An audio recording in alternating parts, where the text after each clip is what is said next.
ahora. Listo, ok. Ya empezamos a grabar y esto es lo que les voy a enviar entonces en unos momentos. Ok, entonces quisiera empezar también acá grabándoles a las personas que tal vez no nos estén acompañando ni por el directo ni por el Meet.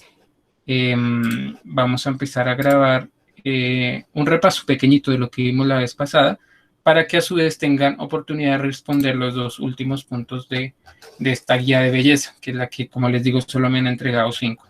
Es para que se pongan pilas los que no han entregado. Son solo 2 puntos, pero 2 puntos argumentativos, no palabras sueltas.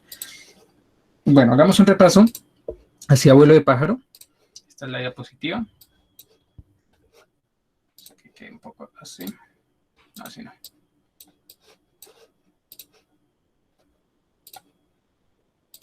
Así. Listo, y vamos acá a grabar también para ellos. Bueno, les decía entonces por el Meet que esta sería, la belleza fue la última guía del año, obligatoria, y la actividad que vamos a hacer hoy sobre el horror, el terror y lo siniestro sería la última actividad del año, pero entonces le vamos a dar unos pesos en positivos bastante importantes para que tengan en cuenta. Entonces vamos a empezar primero recordando rápidamente hacia un repaso a vuelo de pájaro, que fue lo que vimos la vez pasada, para que ustedes puedan retomar y sobre todo las personas que no han hecho su entrega de la belleza, algunos tampoco han hecho la entrega de objeto estético, pero me interesa la última clase, puedan tener como una idea rápida. La primera clase empezamos haciendo una diferencia un poco en diálogo con sus compañeros de Meet, estuvimos también leyendo acá en WhatsApp algunas ideas sobre la diferencia entre lo atractivo, lo decorativo y lo bello, y distinguimos varias ideas. Nuestro objetivo en ese entonces no fue desde luego crear una teoría acerca de lo atractivo, lo decorativo, lo bello, sino que efectivamente simplemente recoger información no, apreciaciones, ideas sobre esto. Encontramos que algunas veces en algunos contextos es fácil separar lo atractivo de lo bello o lo decorativo de lo bello, pero en otros contextos parece que fueran lo mismo, ¿listo? Aún así, pues es muy importante, por ejemplo, en el punto distinguir que lo decorativo parece ser un asunto más de gusto subjetivo que lo bello, ¿sí? Lo bello, por lo menos artísticamente hablando, parece evocar algo más importante para la cultura, algo más, digamos, objetivo. Aún así, la clase pasada empezamos una discusión muy interesante entre lo objetivo y lo subjetivo. Distingamos rápidamente esas dos categorías. Objetivo es algo que existe independientemente de los sujetos, o sea, que le pertenece a los objetos en sí. Y suponemos que los objetos en sí, tal vez de forma realista, existen sin que nosotros estemos en ellos. Pero hay un paréntesis, podemos decir que por lo menos la experiencia humana de los objetos es quizá más subjetiva de lo que queremos admitir. Cierro paréntesis. Aún así, en el caso de la apreciación de lo bello y de lo estético, parece que la subjetividad no puede salirse. Los clasicistas, que serían los griegos clásicos y luego los renacentistas, querían, digamos, destacar este aspecto objetivo de las cosas y decían que si un objeto es bello es porque efectivamente en el objeto hay determinadas proporciones, determinadas armonías que hace que naturalmente una persona pueda apreciar el objeto mismo como bello. Entendimos que efectivamente esta distinción clasicista no es que sea totalmente loca, de hecho podríamos reconocer cierta verdad al quizá tratar de juzgar objetos bellos, por ejemplo, un animalito, por ejemplo, la misma naturaleza. Pareciera que hubiesen ciertos estándares que nosotros podríamos decir esto es bello porque tiene determinadas armonías. Es diferente este, digamos, canon de belleza de artística clásica a los cánones de moda o lo que llamamos la semana antepasada estereotipo, ¿sí? Los estereotipos de moda o mecanizan un solo tipo de belleza y a veces la pervierten. En este caso sí estamos hablando de obras de arte, pero de alguna manera como estandarizadas en armonías, en proporciones. Dijimos que si alguien, por ejemplo, tiene que estudiar, va a estudiar dibujo, tiene que empezar estudiando, por ejemplo, proporciones. Entonces parece que no fuese algo descabellado decirlo de esa forma.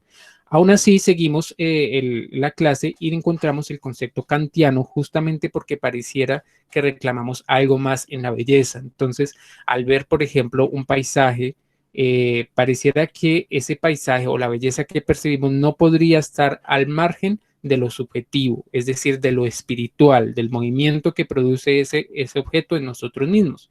Y que inclusive puede haber una persona tan distraída que ante el más hermoso atardecer que haya producido el año en Bogotá o en La Calera o en cualquier parte, no siente que, o sea, no se da cuenta de la belleza que hay a su alrededor. Entonces pareciera que efectivamente lo subjetivo es importante. Y encontramos entonces el concepto de Kant para el cual lo bello es cuando la imaginación de cada uno de nosotros es capaz de satisfacerse al ver algo que para ella era un ideal.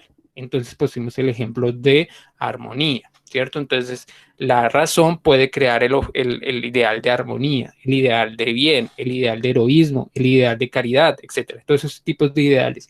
Pero cuando lo logra plasmar de tal manera que lo ve, que lo siente, que lo experimenta, entonces el alma es capaz de decir esto es bello.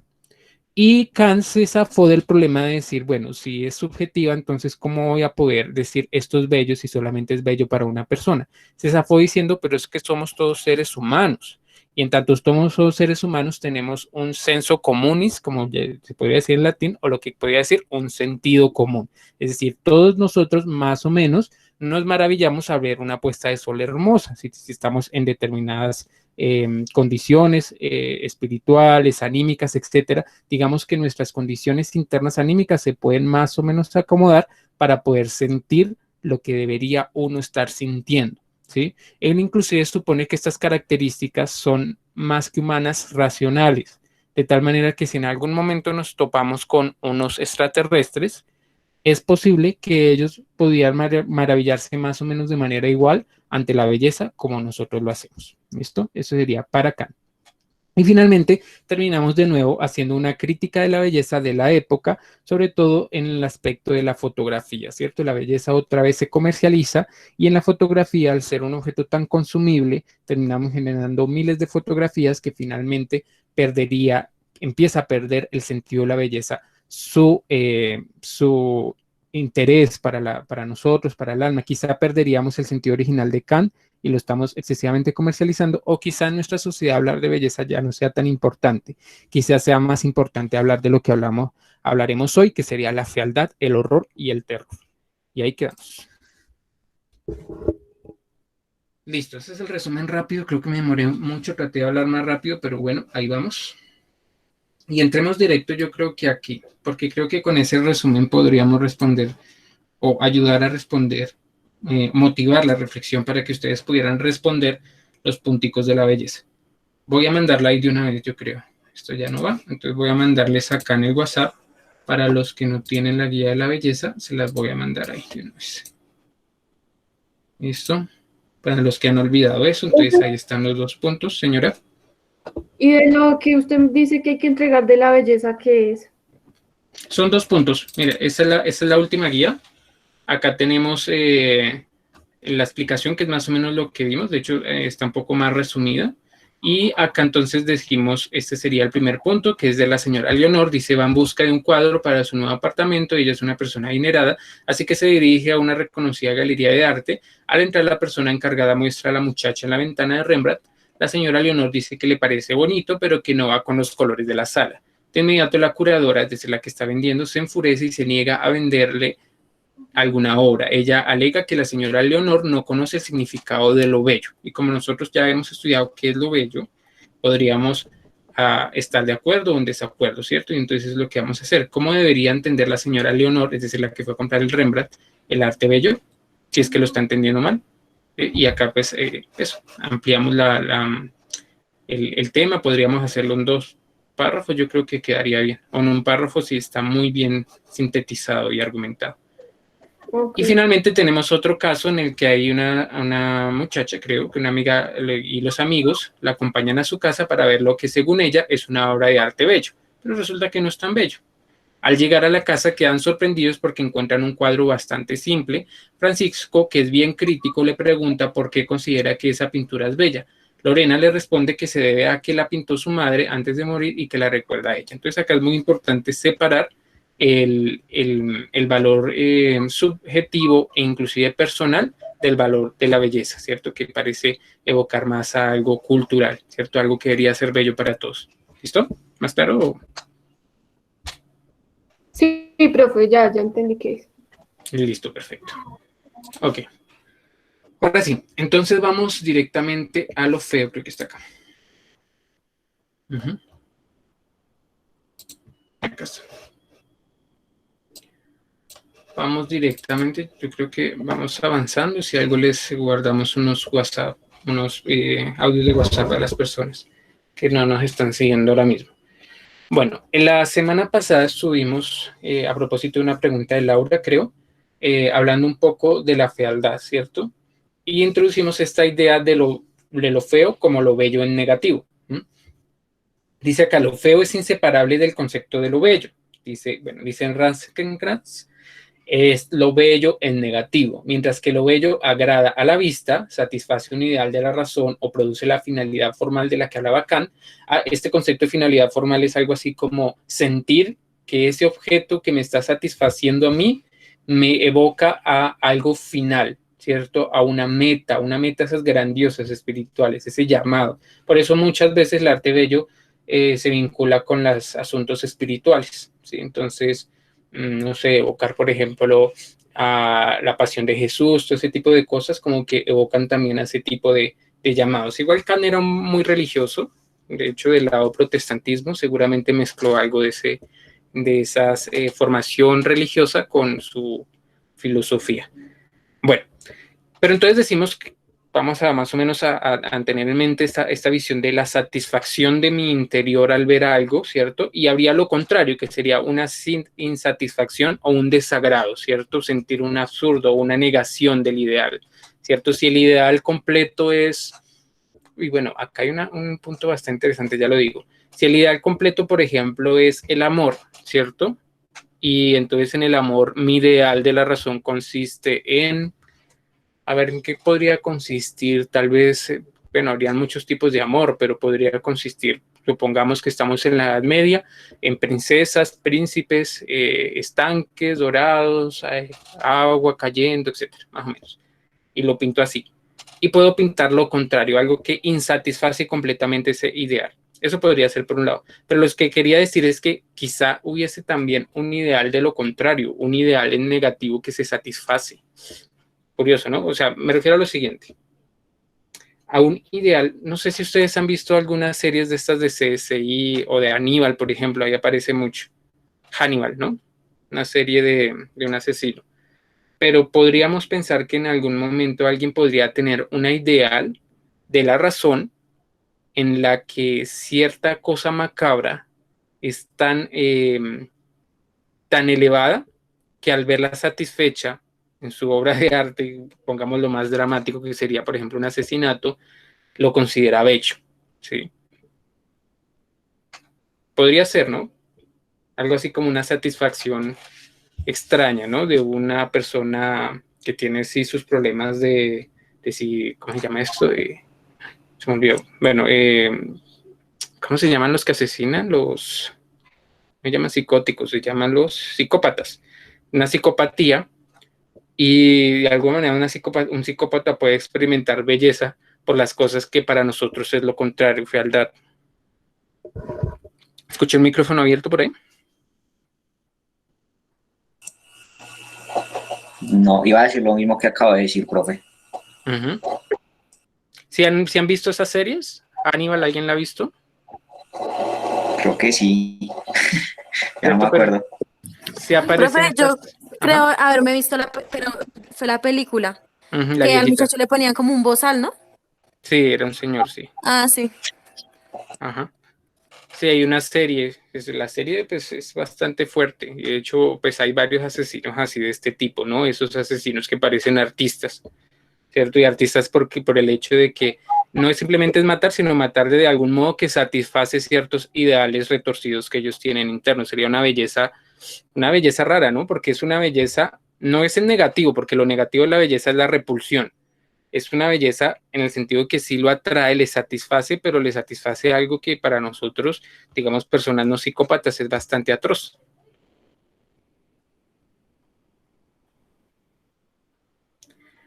Bueno, eso por un lado. Tenemos acá algunas imágenes, voy a agrandarlas un poco. Esta, por ejemplo, al frente. Esta, por ejemplo, es un grafiti, ¿cierto? Obviamente no es una pintura bella, pero podríamos reconocer cierto valor artístico, sobre todo en la manera como representa algún tipo de dolor, ¿cierto? Que podría evocar seguramente algún tipo de protesta social, porque pues podríamos suponer el graffiti siempre se da en el ámbito de lo urbano y se establece dentro del arte crítico, ¿cierto? Del arte protesta. Entonces podría de alguna manera evocar lo feo justamente para tener otro propósito, ¿cierto? Ya no sería el propósito de satisfacer, sino otro propósito. Profe, yo no entiendo eso, no entiendo el arte, no entiendo nada de eso. Este, por ejemplo, no lo entenderíamos. ¿Alguien podría ayudarnos a entender cómo un artista podría llegar a pintar esto y cómo nosotros podríamos llegar a decir esto es arte? No es bello, claramente no es bello, pero ¿cómo podríamos decir que sí es arte a pesar de que no es bello? No sé. ¿Alguien nos ayuda? Quizás por lo que quiere expresar el autor de la obra, ¿no? Por lo que está queriendo mostrar al mundo. Esa es una muy buena idea. Mostrar al mundo y expresar. Fíjate que has hablado ahí de dos conceptos importantes. Primeramente, lo subjetivo, ¿cierto? Ese mundo subjetivo que el artista pues desarrolla internamente, que puede ser reflexivo, puede ser filosófico, puede ser más artístico, es decir, no tan determinado como la filosofía. Y por otro lado, ese deseo de publicar, ¿cierto? No solamente lo subjetivo, sino hacer público, hacer algo manifiesto, participar en la escena de la vida. Uh-huh. Ese podría ser el objetivo. ¿Alguien más podría interpretar algo acá?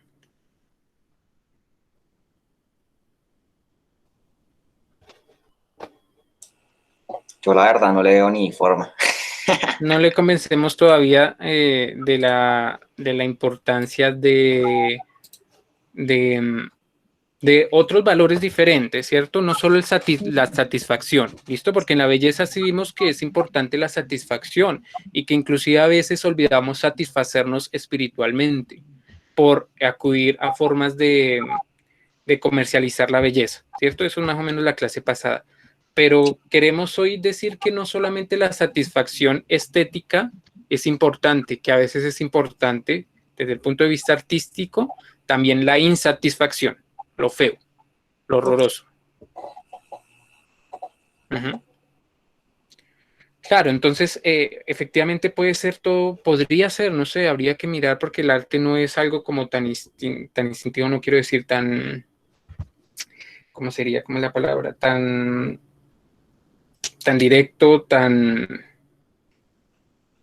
Si no lo captamos de facto, como que a veces es necesario mirar más, inclusive conocer más. La del Rey León, ver más allá de lo que es.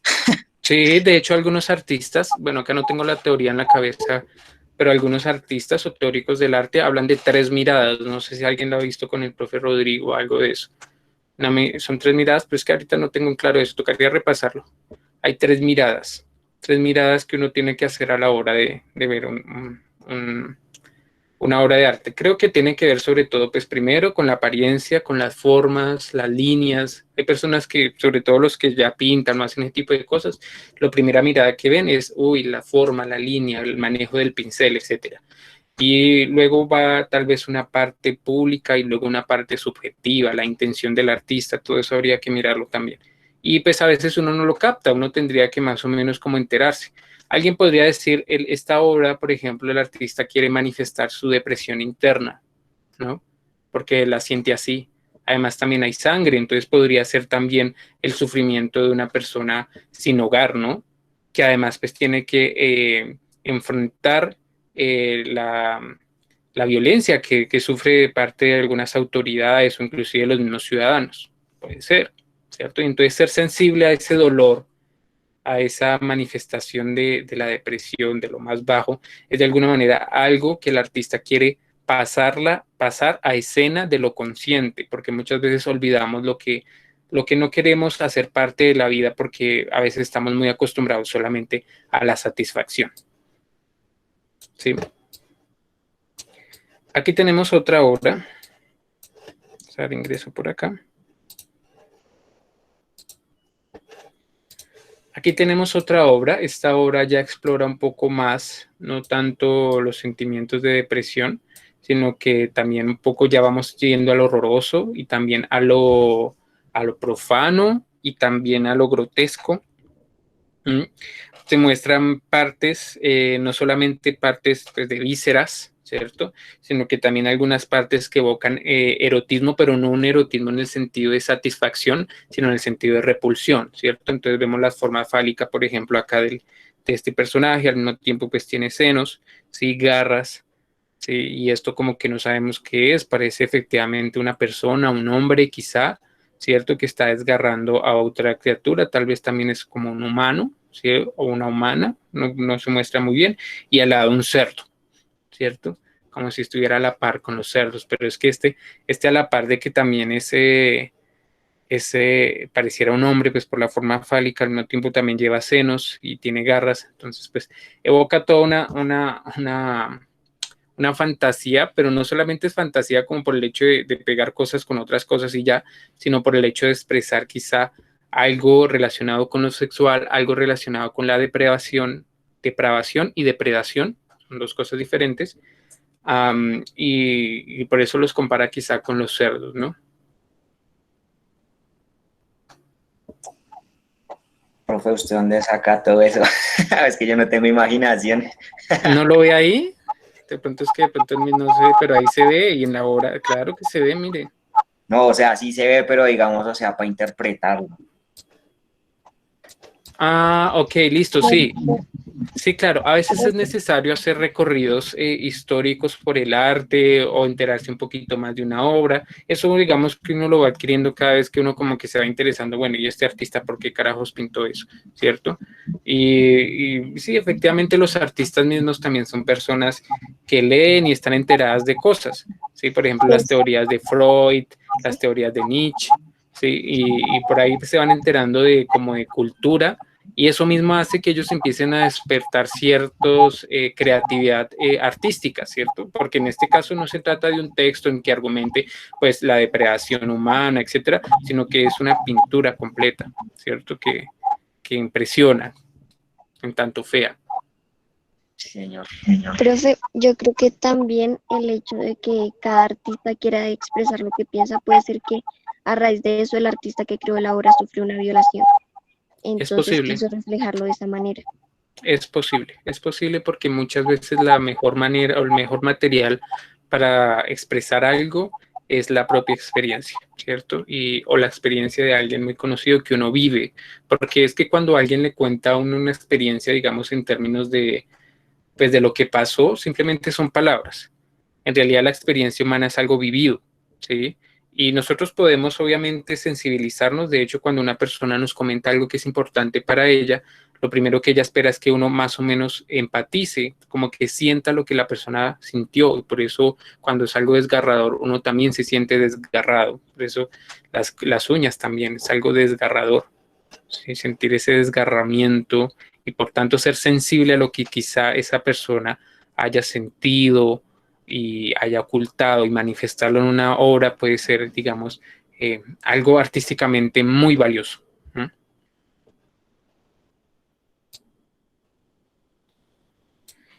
Bueno, de este lado tenemos entonces acá a dos feos dándose un beso, ¿cierto? Puede representar varias cosas, habría que ver el contexto, pero seguramente podría ser una mofa, ¿cierto? La burla también hace parte de lo feo, ¿no? Nos burlamos de las cosas dolorosas a partir del humor, ¿cierto? Y el humor a veces evoca esto, lo feo, lo desagradable, el humor negro. ¿Por qué nos atrae tanto el humor negro? Quizá porque necesitamos esa catarsis de las cosas que ya no soportamos, las cosas malas que pasan, ¿cierto? No sé, por ejemplo, quizá, es que, bueno, habría que mirar el contexto acá del artista, pero quizá este artista le calmó la paciencia tantas muestras de amor superficial o la belleza, así de que las personas bellas se unen entre sí, se besan, todo este entorno como tan maravilloso y fantástico, y quiso pintar lo contrario, ¿no? Como una especie de mofa, burlarse de eso. Y al hacerlo de alguna manera, pues evoca otro tipo de, de interés, ¿no? O de objetivo, ¿cierto? Fíjense que estas tres pinturas son diferentes y las tres son feas, Profe, una pregunta. ¿sí? Digamos, las caricaturas también son arte. Esa es una pregunta fuerte. Yo creo que es como decir que si el óleo es arte, ¿cierto? Es decir, obviamente si yo cojo un pincel y cojo óleo y empiezo a pintar encima de un cuadro, pues automáticamente no es arte. Habría que hacer algo más con eso. Yo creo que, o sea, el arte, perdón, el cine es arte, ¿sí? Pero cualquier producción audiovisual no podría considerarse en el mismo nivel de una obra artística. Bueno, acá yo no soy experto en cinearte, pero obviamente hay unas producciones que son maravillosas. Y yo creo que en la parte de las caricaturas hay mucho de arte. Por ejemplo, este estudio, ¿cómo se llama? El estudio de este famoso, ay, ya se me olvidó a mí, hasta el de Japón, ay, se me olvidaron, el estudio Ghibli, creo que se llama. Ahí explora mucha fantasía, inclusive evoca mucha belleza, ¿cierto? Y en tanto que evoca Profe, el belleza, estudio se llama Ghibli.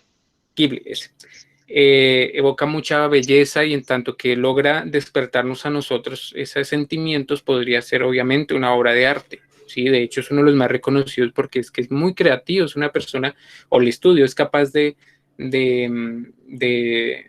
hacer algo que no han hecho los otros en primer lugar y sobre todo de rescatar lo humano, porque quizá el arte lo que quiere es todo el tiempo poner sobre la mesa lo humano, ¿cierto? En múltiples sentidos. Profe, también la razón por la que quizás, o pues solo el estudio Ghibli que yo conozco y que leo bastante de él, es considerado como patrimonio lo que haga o arte por lo que ponen las obras, por los paisajes y por la manera en la que reflejan los pensamientos y emociones de las personas. Por eso es que es uno de los más famosos también por la manera en la que dibujan y diseñan las cosas. Perfecto, ¿sí? Entonces pareciera que no es el medio lo que automáticamente le da el valor artístico, sino lo que se hace en él. Perfecto, excelente. Bueno, voy a hacer una grabación corta, espero que me salga corta acá para los que no nos están siguiendo, pero me gustaría hacerla con un recorte.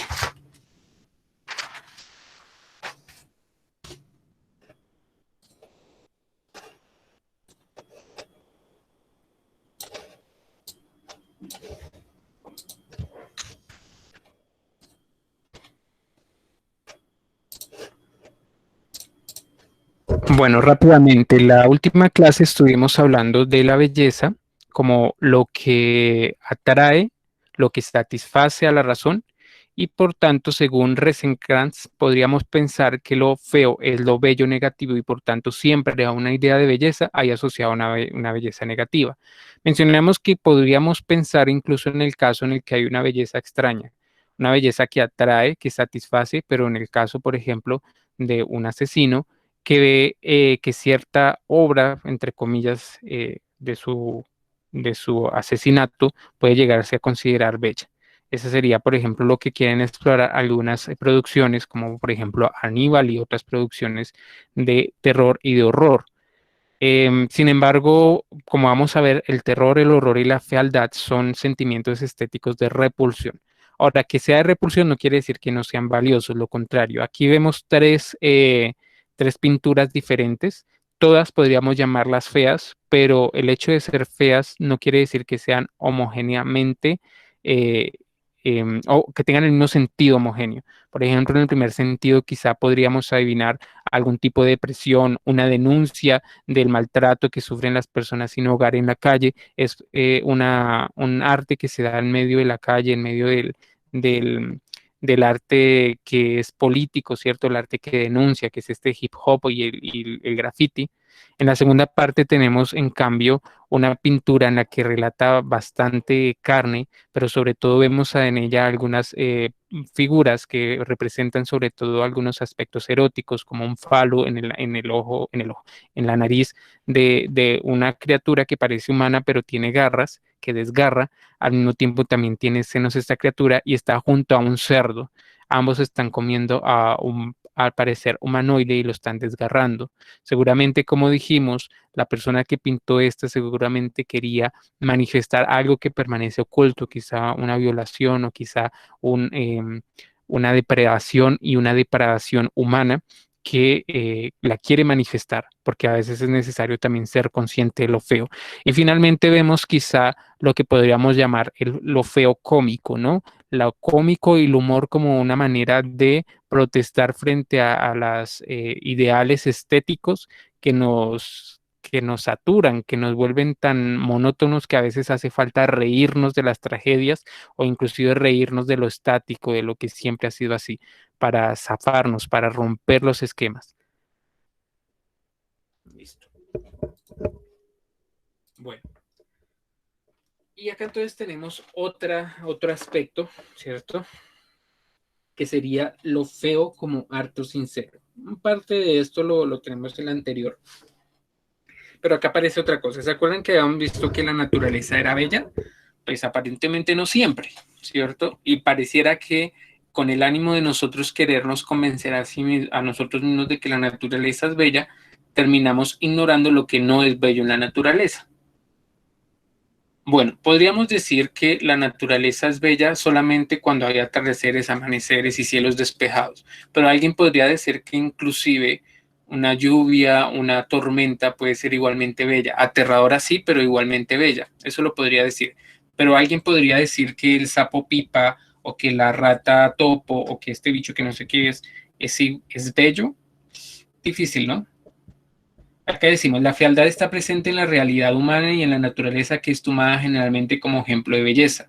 No se trata solo de formaciones, mutaciones. Rosencrantz bien señala que especies como el sapo pipa demuestran que la fealdad se da en la naturaleza y la constituye, ¿cierto? Porque nosotros podríamos decir, no, pues claro, si usted tiene, como en el caso de arriba, si usted tiene una persona humana, pero la persona humana pues tiene algunos problemas de salud o pues tuvo una deformación genética, pues se va a ver fea.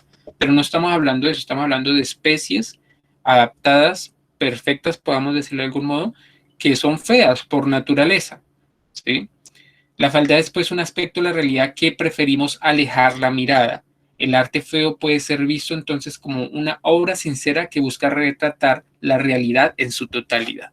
Entonces quizá, como decía, a ver, cómo me acuerdo, no se me olvidó, es un filósofo cristiano que hablaba sobre el mal y la fealdad. Bueno, él decía que la realidad en su totalidad es tanto fea y bella, y al mismo tiempo es tanto buena y mala, porque ambos aspectos de la realidad se necesitan para que la realidad sea. Y por tanto, cuando nosotros separamos solamente lo bello y lo bueno, estamos dejando a un lado la mitad de lo real. Listo. Y acá es donde ustedes opinan.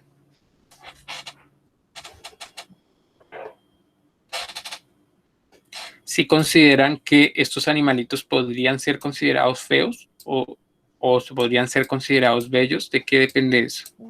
Profe, ¿será que puede tapar un poquito ese sapo? Es que como tiene tantas bolitas me genera y no puedo ver la Tripofobia. imagen bien. Sí, eres tripofóbica. Okay. Es que, digamos, yo pienso que sí son horribles, pero son horribles por la manera en la que, ¿se acuerda lo que yo le decía antes de que una persona podía ser hermosa por quizás la armonía que exista en el cuerpo? Pues yo siento que ellos no tienen ninguna especie de armonía, como que les tocó todo lo feo a los pobres bichos. ¿A estos de acá o a los de abajo? ¿A la A rata topo? todos. Pero acá se hay armonía. Mira, este bicho, por ejemplo, es largo y si tú le pasas una línea acá, hay simetría en lo de arriba y lo de abajo.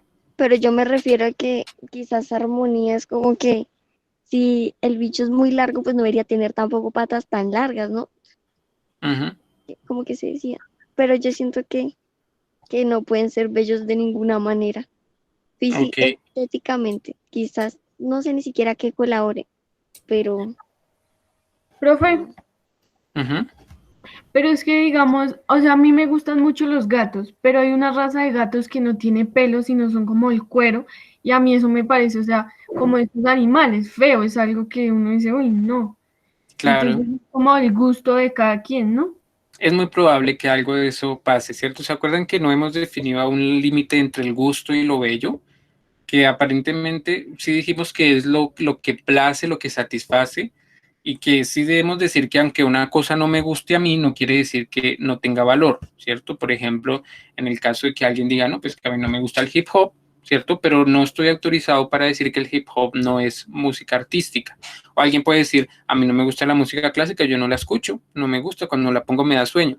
Sí, pero no, eso no quiere decir que la música clásica no tenga valor artístico. Pareciera que el valor artístico fuera esto, universal, trascendental, de la cultura, de lo humano que nos representa a todos, pero cuando vemos cosas así, podríamos estar otra vez confundidos. ¿Será que es, por ejemplo, aquí Laura cierra los ojos un momentico, y los tripofóbicos, ¿será que es la tripofobia interna mía la que me impide ver el sapo pipa?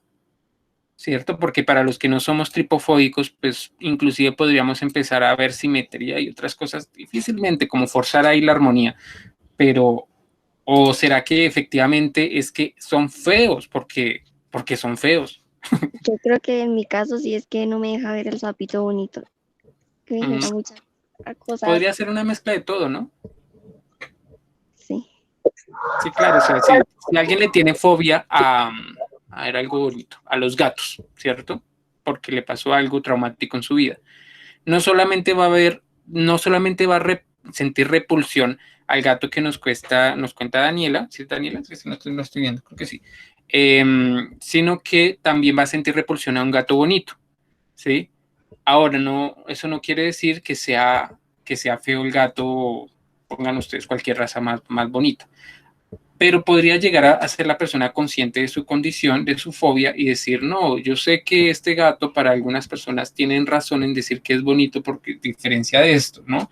Como que si hay algo que uno dice es objetivo, algo en el objeto hace que sea feo o no, ¿cierto? Volvemos a esta idea clasicista de las proporciones, del orden, ¿cierto?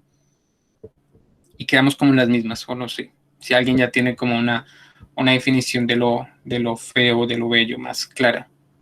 Profe, entonces, esto que usted dice que quizás le pasó a alguien algo que haga ver todas las cosas de una misma especie o sea, que estén como que conectadas a ser iguales. Le den asco, por ejemplo, a una mujer que sufrió abuso sexual, que le den ahora asco a los hombres sin miedo, pero que no le importa si son lindos o son feos. Ajá.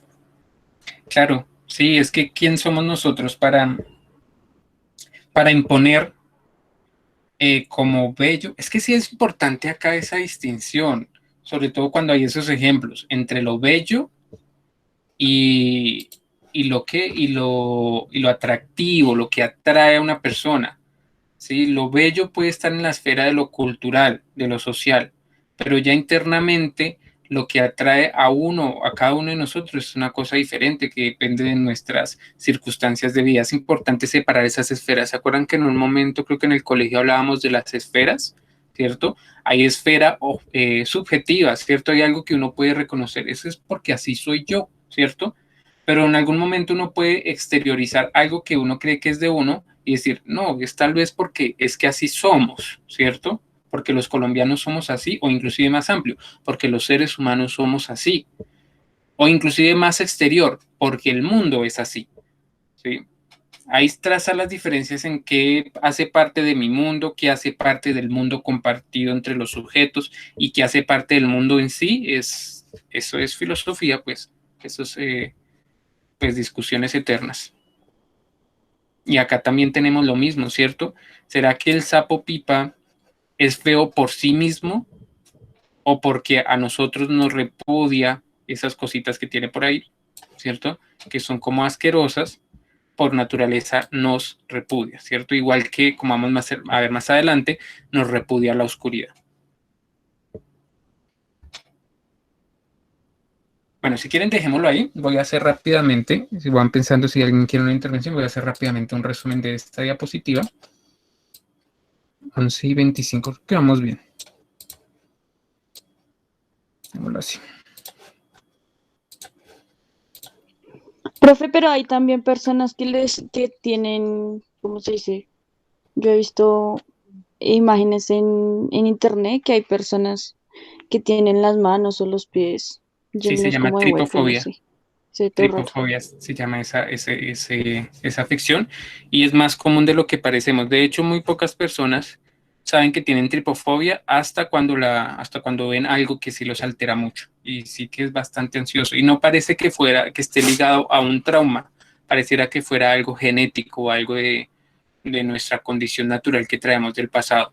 ¿Sí? Ese miedo a las figuras muy cerquitas, porque es que resulta que es que en la naturaleza la mayor parte de las cosas que son como así, como el sapo pipa, que no lo miren, los tripofóbicos, son cosas dañinas para nosotros. Entonces las personas que naturalmente se aparten de eso tienen más posibilidades de sobrevivir.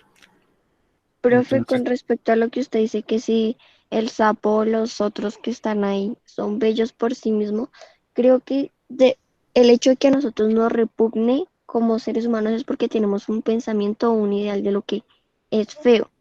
uh-huh. Entonces, si nosotros no lo catalogamos o no lo ponemos, entonces quiere decir que sí es bello por sí mismo porque nadie le está diciendo por qué no debe ser bello ni le está dando... Sí me hago Claro, entender. ahí En podemos cambio, asumir. Ajá, termina. si una persona dice, no, es que es feo porque, por ejemplo, en mi caso es feo porque me genera ansiedad, pero para otra persona que no le genera ansiedad, pues dice, no, no es feo, es un sapo, ya. Uh-huh. Ahí podríamos decir dos posturas. Primero, lo estético sería solamente o subjetivo o intersubjetivo, pero nunca objetivo. ¿Sí? Lo que pasa es que la mayor parte de nuestra objetividad es intersubjetiva, ¿cierto? O sea, la mayor parte de las cosas que consideremos hacen parte del mundo, en realidad son parte de un nosotros, ¿cierto? Tienen ya un sentido compartido, es lo que quería decir. Y claramente, pues, entender el mundo tal y como es, pues, pareciera que no estuviera a nuestro alcance. Eso lo podemos decir, ¿cierto? Y alguien puede decir, en el mundo, fuera de los humanos, no hay ni belleza ni fealdad, simplemente las cosas sean. O alguien podría decir lo siguiente, en la medida en que, y cree esa persona en Dios, o algo similar, alguna fuerza creadora, en la medida que esas criaturas fueron creadas por Dios, por la naturaleza, etcétera, de alguna manera tienen algún tipo de belleza, solo que nosotros no estamos aptos para apreciarla. Es una belleza, digamos, una belleza que se nos niega. Esa postura puede ser defendida, ¿por qué no? Profe, por ejemplo, los biólogos, bueno, si se llaman así, o mejor dicho, los que estudian los animales, para ellos es como, ¿cómo se dice eso? Una maravilla, es algo, o sea, es re sorprendente Claro. encontrarse sapo, Sí, entonces, nomás ven a la profe Mayerly cuando ve sus bichos, dicen, uy, miren esas alas, es tan hermoso, es tan guapo, y yo, Sí, es posible. Es posible que los bichos raros para algunos biólogos los atraiga mucho como para el deseo de exponerlos, de explicarlos, de mirar cómo son, sí, claramente sí. Inclusive, pues, es que podríamos también hablar de niveles de belleza. Por ejemplo, estos señores de por acá que sí decimos que son feos, podríamos decir sí, son feitos, pero si nosotros los conocemos a fondo, podríamos hablar de un nivel de belleza que no le corresponde en sus armonías faciales, sino en su manera de ser, ¿cierto? Y habíamos dicho que la belleza de las personas, en tanto personas, involucra más que su simple apariencia personal. Entonces, quizá podría, como les dije, esto aquí en estética no hay nada definido. Podríamos tener múltiples definiciones, maneras de entender lo bello, lo feo, y en ese sentido, pues podríamos poner, por ejemplo, el tema de Dios, ¿cierto? Como lo bello universalmente, o inclusive podríamos hablar simplemente de niveles de belleza, es otra opción también. Bueno, voy a resumir esto, creo que ya lo vi acá. Ahorita. Listo, acá estamos tratando de entender lo feo en la línea de los objetos que hay en el mundo, ¿cierto? Habíamos dicho que efectivamente hay cosas en el mundo que parecen ser bellas y ya, por ejemplo, un atardecer, o un pajarito, o una lluvia, bueno, etcétera, todas esas cosas que nosotros consideramos bellas. Pero efectivamente en la naturaleza hay cosas que no atraen, ¿cierto? Cosas que repudian. Luego podríamos decir que la naturaleza también está compuesta de lo feo. Una postura muy interesante que este mismo señor Rosenkranz señala es que podríamos pensar que la naturaleza es siempre las dos cosas, tanto lo feo como lo bello, y que por tanto al preferir lo bello estamos estamos despreciando la mitad de las cosas. Mostrar las cosas feas es de alguna manera un arte sincero porque muestra lo que había estado oculto, ¿sí? Eso puede ser por un lado. También hemos estado reflexionando que puede haber niveles de belleza, ¿cierto? Al mostrar el arte feo, tal vez, a mostrarse una persona como es, tal vez está mostrando un tipo de belleza interna. Hemos reflexionado también en el caso del sapo pipa, en lo que podría ser lo subjetivo, lo intersubjetivo y lo objetivo, esos niveles como ontológicos de la existencia, ¿cierto? Mis imaginaciones, mis fantasías son subjetivas, igual algunos deseos internos, pero si los comparto con otras personas ya se convierten en intersubjetivos. Y cuando creo que no depende ya de los objetos, de los sujetos, sino que son objetos en sí, llamamos que son objetivos. Y acá pues, la discusión es muy grande y podemos entenderla en varios sentidos. Podemos decir que finalmente lo subjetivo es muy importante a la hora de apreciar o no las cosas bellas. O podríamos decir que sí también es importante, de hecho, cuando las personas tienen tripofobia es algo internamente en ellos y no podríamos, digamos, forzarla a ver la belleza en esa popipa porque no lo va a poder ver. Pero esa persona puede decir, es que eso me pasa a mí, es posible que no le pase a otros y de manera intersubjetiva algo puede ser considerado bello. Aparece, por ejemplo, mencionada acá a lo último la idea de los biólogos como fascinadores, fascinantes de la naturaleza, así sea unas cosas que a otros no repudian, para ellos es muy atractiva, muy bella inclusive. Listo. Vamos entonces a la parte social. Entonces, en este cuadro que tenemos aquí, muy parecido al primero, pero acá parece más desgarrador, tenemos un asesinato y una especie de burla, ¿no? Con palomas, unos cuantos piqueticos. ¿Sí? Obviamente está retratando la violencia sexual, los feminicidios, y la pregunta es, ¿por qué alguien pintaría un cuadro así?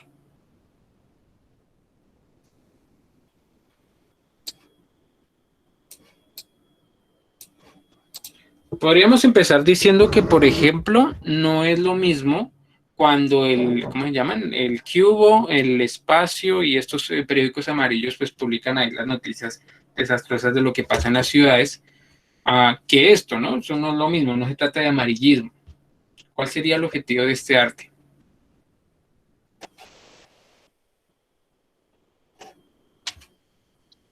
Quizás es como, ¿cómo decirlo? Una protesta a los abusos a las mujeres.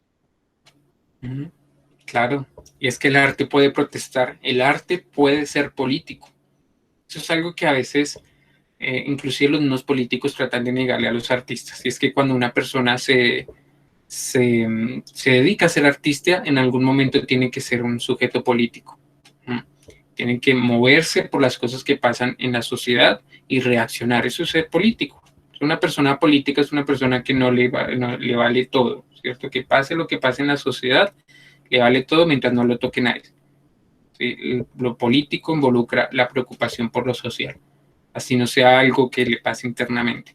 Puede ser una demanda, una protesta social, ¿cierto? El arte feo puede también esa función. Fíjense que hemos mencionado como, no sé, tal vez 5 o 6 sentidos del arte feo. Este es otro.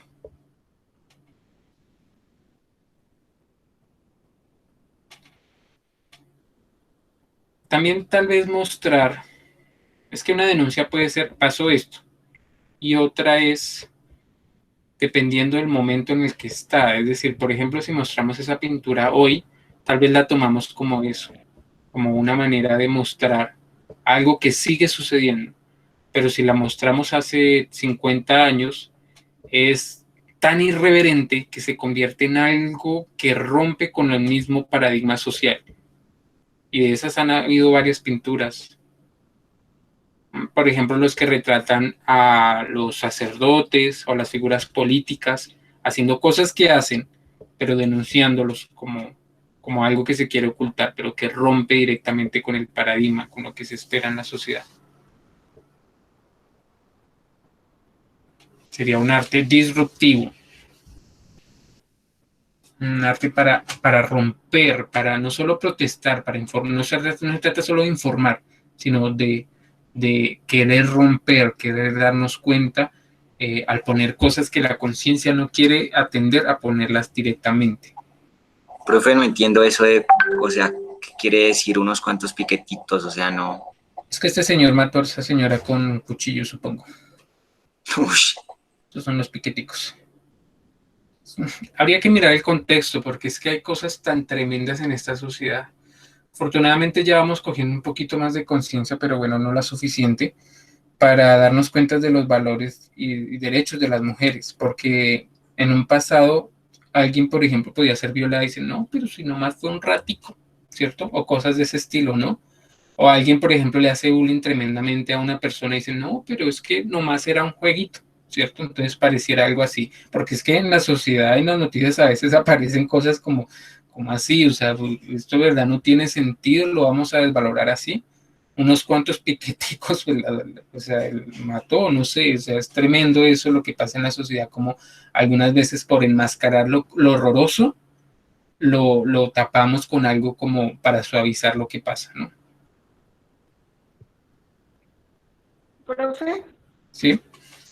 y si digamos a alguien le parece eso normal, como que no le causa nada, como que algo que suele ser o así. Sí, claro, en una sociedad como la colombiana pasa muy a seguro, como que no prende las noticias y como que dice, ah, sí, el asesinato, la masacre, sí, ah, sí, también hubo una ayer, sí, y mataron a esta señora, ah, bueno, pero que pasen rápido la noticia de Maluma, quizás sí me interesa, ¿cierto? Pareciera También que lo horroroso fuera tan cotidiano que buscamos solamente la novedad en cosas superficiales.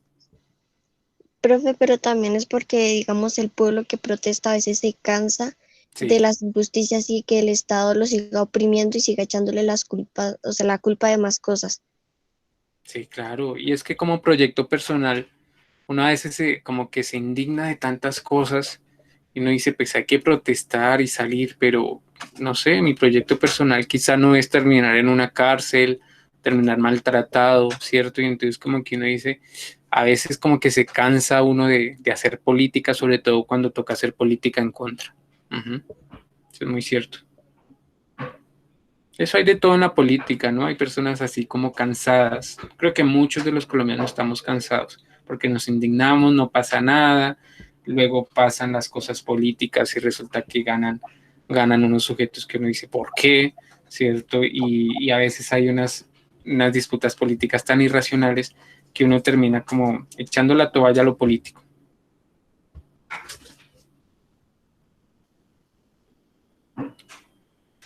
Bueno, voy a grabar esto. Aquí abro la puerta.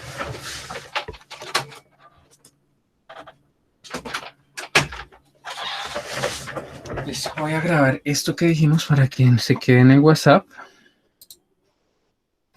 Pero primero tengo que copiarlo.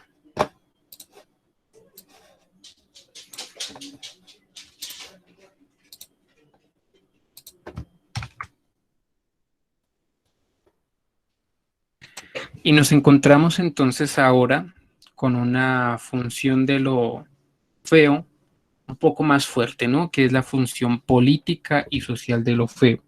Denunciar, sí, en parte, pero sobre todo ser disruptivo, ¿cierto? Romper con los esquemas, mostrar al mundo que las cosas negativas que no debemos o volver ordinarias siguen ocurriendo. No como algo que ocurre sin más, como en el caso de las crónicas o de las noticias periodísticas, sino como algo que logra romper. A veces hay que idearse la manera de mostrar a la gente que las cosas están mal hechas, ¿cierto? Porque como hemos discutido acá, pareciera que en medio de Colombia, de lo que pasa en Colombia, las masacres, las muertes, los asesinatos, son tan comunes que finalmente es una noticia más. Entonces, para volver a romper, a veces es necesario presentar las cosas de manera distinta. Vean, por ejemplo, bueno, obviamente los casos de asesinato e injusticia social son los más graves, pero podríamos poner también, por ejemplo, los casos de maltrato animal. Por ejemplo, las señores de PETA continuamente tratan de idearse la manera de volver a mostrar cómo la masacre de animales sigue siendo algo negativo, a pesar de que la sociedad lo ha normatizado casi como que desde que nació. O sea, la naturaleza de las sociedades casi que ha vivido con la idea de pasar por encima del dolor de los animales. Entonces, ser consciente de eso es una manera también de mostrarlo, de mostrar el dolor, de mostrar lo irreverente, de mostrar lo que está mal hecho, y la fealdad de alguna manera lo logra hacer, ¿sí? Este sería otro sentido de los que ya hemos mencionado de lo feo. Podríamos decir que lo feo no solamente tendría un sentido, sino múltiples.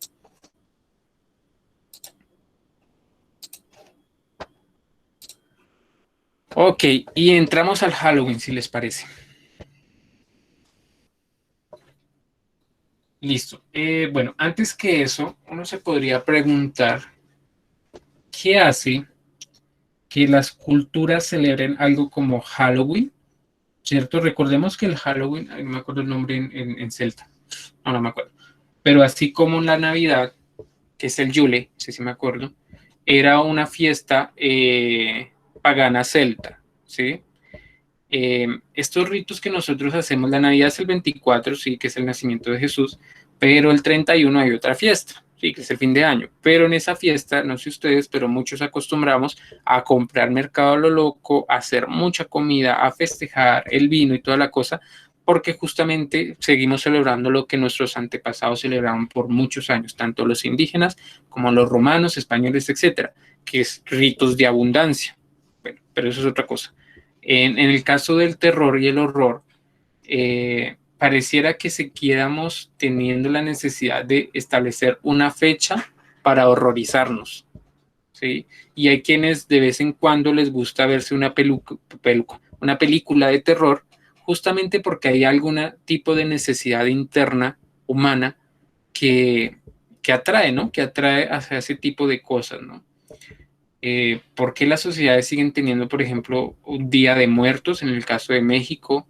¿Por qué no sigue atrayendo la idea de la muerte, la idea de la desesperación, la idea de lo trágico, el horroroso, ¿cierto? Porque, bueno, una cosa es un asesino, pero otra cosa es un espanto asesino, ¿cierto? Hay algo ahí humano, interno, subjetivo que nos mueve mucho.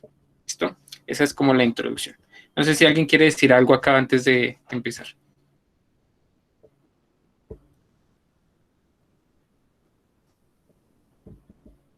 ¿No? Bueno, el horror es también una sensación estética de repulsión, así como lo feo, pero aquí hay una diferencia. A diferencia de lo feo, involucra lo que Burke llamó deleite, ¿sí? El horror deleita. Cuando algo evoca las ideas de dolor y de peligro y en nuestra apreciación de ese objeto nos encontramos a salvo de esas circunstancias, somos afectados por unas emociones más poderosas. Nuestro espíritu sale de la indiferencia motivado por el instinto de conservación y encuentra en el objeto la posibilidad de apreciar una situación límite como la muerte, la vacuidad, la oscuridad, la soledad o el silencio. Dice también Anne Radcliffe, bueno, como se pronuncia, el terror y el horror son tan opuestos que el primero expande el alma, el terror, y despierta las facultades a un grado más elevado de la vida, mientras que el otro las contrae, las congela y casi la aniquila. Entonces pareciera acá que también tendríamos palabras para describir unas experiencias similares, pero diferentes también en algunos aspectos. Me interesa sobre todo esta idea del deleite, ¿sí? Nos deleita. Es que lo anterior como que nos repudia un poco, como que nos hace comprensivos, pero acá nos deleita, nos llama, como si quisiéramos consumirlo, como si quisiéramos estar ahí al frente. ¿Quién no ha querido, cuando hay un accidente, asomarse ahí a ver cómo quedó el cadáver? ¿Sí? ¿O quién no se ha sentido tentado a seguir viendo un video sobre un accidente que sabe que va a terminar mal? Yo ya les había contado mi experiencia penosa, ¿sí? ¿Qué nos lleva a deleitarnos por las cosas que son tremendas, que son las cosas más límites de nuestra vida? No sé si alguien quiere decir algo acá. O contar experiencias también se vale.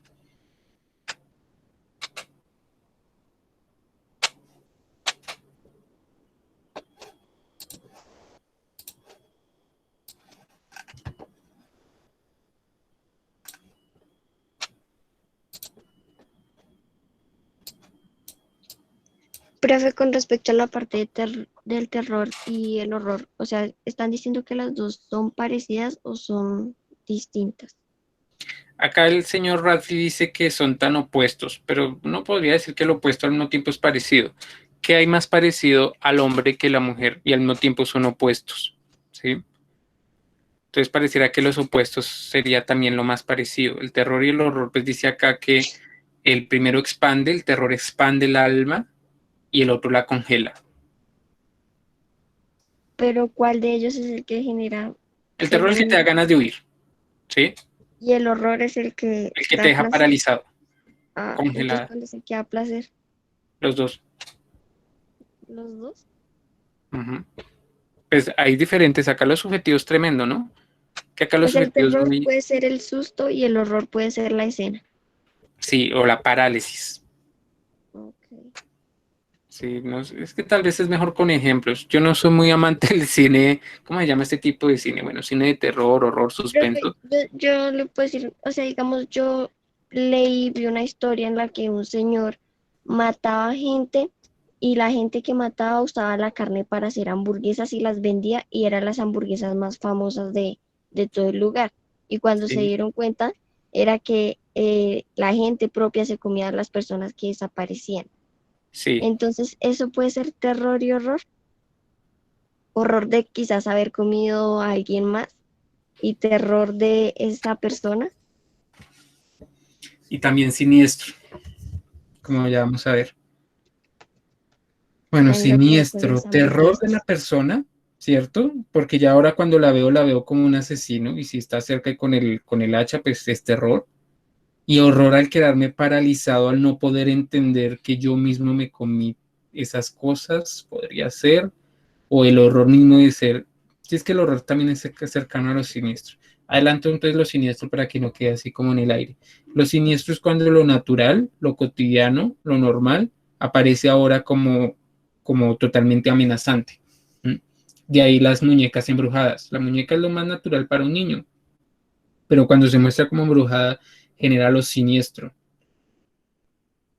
Entonces ya es siniestro porque es el vecino, ¿cómo es que el vecino ahora representa esto? Eso es lo siniestro. Y esas emociones se pueden dar incluso a veces juntas, ¿cierto? A veces en una misma película, en una misma escena, un mismo dibujo puede evocar a veces el terror, a veces la parálisis del horror y a veces lo siniestro, ¿cierto? Esa incomprensión de lo que ahora, de lo natural, de lo armónico que ahora se muestra con un sentido totalmente disruptivo.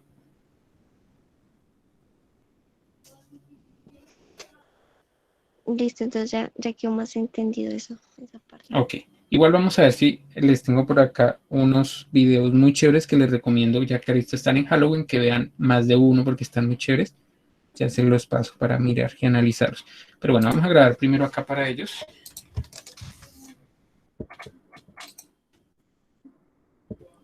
Bueno, pasamos ahora a un sentimiento asociado a la estética de lo repulsivo, porque habíamos visto lo feo, que sería el terror, el horror y lo siniestro.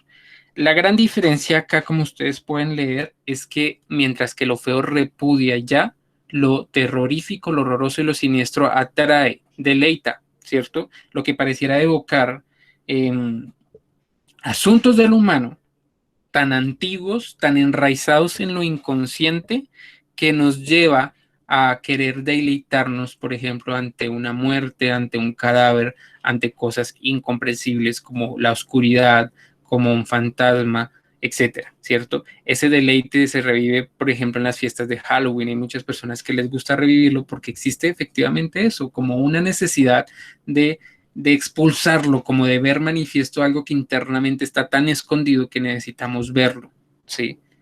Ese sería uno de los tantos objetivos. Al final vemos que Redfield, por ejemplo, distingue entre terror y el horror, llamándolos no solamente parecidos, sino opuestos, porque el terror motiva el alma a huir. Claro, cuando uno está en una sala de cine, pues no va a huir, pero sí siente las ganas de huir. Y el horror paraliza, ¿sí? El horror como que me quedo estupefacto, no sé cómo reaccionar. Son dos sentimientos muy parecidos, pero al mismo tiempo diferentes en tanto su reacción. Listo. Acá tenemos algunas imágenes. Ustedes me ayudarán a decir si es terror, horror o siniestro, o ambas, alguna de todas, ¿cierto? Acá tenemos como una especie de espectro.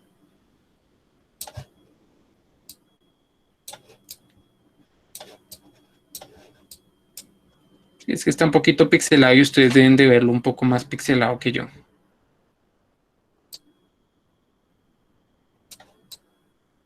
Por un lado. Por este otro lado tenemos unos gritos desgarradores. ¿Cierto? Y además también podemos apreciar que no hay orden, ¿no? Hay unos hacia abajo, unos hacia arriba, pareciera que fue una experiencia en la que ni siquiera podría yo orientarme entre arriba y abajo, a un lado y al otro. Esa pérdida completa de la conciencia que en algunos momentos podría tratar de evocar una experiencia al límite, podría estar representada en esta imagen. Y finalmente tenemos la escena de María y Jesús. Esto es una escena clásica, pero también no recuerdo el nombre, pero está totalmente deformada, en la que Jesús y María están como muertos, como del más allá. En el vientre de Jesús además hay otros muertos. No estoy seguro de que sea una protesta política, como en el caso de lo feo, pareciera evocar más bien lo siniestro, ¿no? La religión, que para muchos es el refugio y la representación máxima de los ideales más bellos, ahora acá se muestra como pervertida, no sé si pervertida es la palabra, pero sí alterada, ¿no? Alterada para mostrar lo contrario, quizá las cosas más internas, íntimas, ¿cierto? No es simplemente presentar lo feo, porque quizá hay belleza en este rostro, ¿eh? Sino es mostrarlo como las cosas más aterradoras que podría el alma en algún momento concebir. Lo demoníaco es de alguna manera lo opuesto a lo divino, justamente por eso. Porque de alguna manera como que necesitamos también representar lo opuesto a lo más bello. En este caso, el diablo no solamente es feo, sino también es terrorífico, ¿sí? Se opondría al bien. Y representa las cosas más tremendas de las que podía padecer el ser humano. Por eso es curioso cómo las... Profe, Señora. eso es mentira. El diablo es hermoso. El diablo se le presenta a usted en lo que usted considera que es más hermoso, ¿Por qué? para tentarlo. Ok. No creo que necesariamente se presente de esa manera, ¿no? Marcela se presenta de una forma en la que usted, pues usted se sienta atraído, pero no sexualmente ni físicamente. Puede que usted Sí, desee o o sea, anhele yo mucho entiendo la un idea, perrito o algo, pero entonces se va a aparecer un perrito. Uh-huh. pues no creo, bueno, a mí no se me ha parecido así. También, A mí tampoco. Pero es un engaño, ¿no? O sea, cuando tú lo hablas así, hablando un poco como de mitología entre el cielo y el infierno, cuando tú lo presentas así, es como si el diablo se disfrazara de Dios para engañarlo a uno. Luego el diablo en su esencia sigue siendo lo horroroso, ¿no? sí, él es horroroso, es más por sus acciones y por sus tratos que físicamente, porque además recordemos que Dios creó, o sea, si se supone que el diablo era un ángel anteriormente, pues Dios creó ángeles hermosos, sublimes, y cuando el diablo quiso superarlo o compararse con Dios, pues llegó a la tierra, pero a hacer maldades, y para hacer maldades tenía que convencer a los hombres y a las mujeres, y por eso también se les aparecen formas diferentes, que bien sea los pueden convencer de hacer algo. Uh-huh. Sí, hay varias figuras así como extrañas de estos seres. Por ejemplo, algunos heredados de los celtas hablan de los duendes como una especie de diablillo pícaro que hace maldadillas para burlarse, ¿no? Como que quisiera burlarse de las personas, inclusive el fantasma que va y le jala los pies supuestamente a las personas pareciera que fuese algo por el estilo. Pero el diablo en esta mitología trata de representar justamente lo peor, ¿no? Lo más extremo en términos de dolor, angustia, etc. Entonces, por eso su representación de alguna manera trata de evocar este horror y este terror más que quizá la burla picaresca de de otras entidades que también hacen parte de otras mitologías. Profe, le puedo decir una cosa que no sé si sea verdad y fue una historia que leí hace poco, que en la que una mujer le pedía al diablo que a cambio de la mitad de su vida o gran parte de su vida le respondiera unas preguntas sobre el cielo y el infierno. Entonces ella le preguntó primero que si existía el cielo y él le respondió que sí. Luego ella le preguntó que si él era el rey del infierno y él también le respondió que sí. Y entonces ella por último le preguntó que si él podía volver al cielo y Dios lo perdonaría, ya que Dios podía perdonar, Dios siempre perdona, si en realidad se arrepiente. Y el diablo le dijo que él no podía volver porque dejaría a los ángeles, o sea, él se refiere a los demonios que supuestamente él creó, penando, y que como él era un rey, él tenía que ver por su pueblo.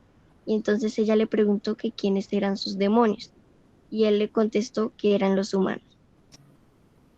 Y eso me dejó pensando. Es decir, según esa historia, los seres humanos son creación del demonio y no de Dios, ¿sí? ¿O es esta disputa entre el alma, entre Dios y el No, sí, diablo? profe. Según esa historia, los humanos son creaciones del demonio. Ok. Pero según la historia, o bueno, lo que nos dice Laura, no, pues no puede ser así porque entonces, porque cuando uno muere dicen que uno va al cielo.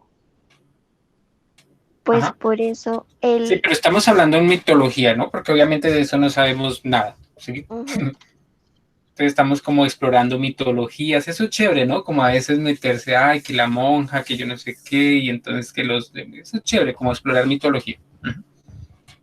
Sigue, Laura.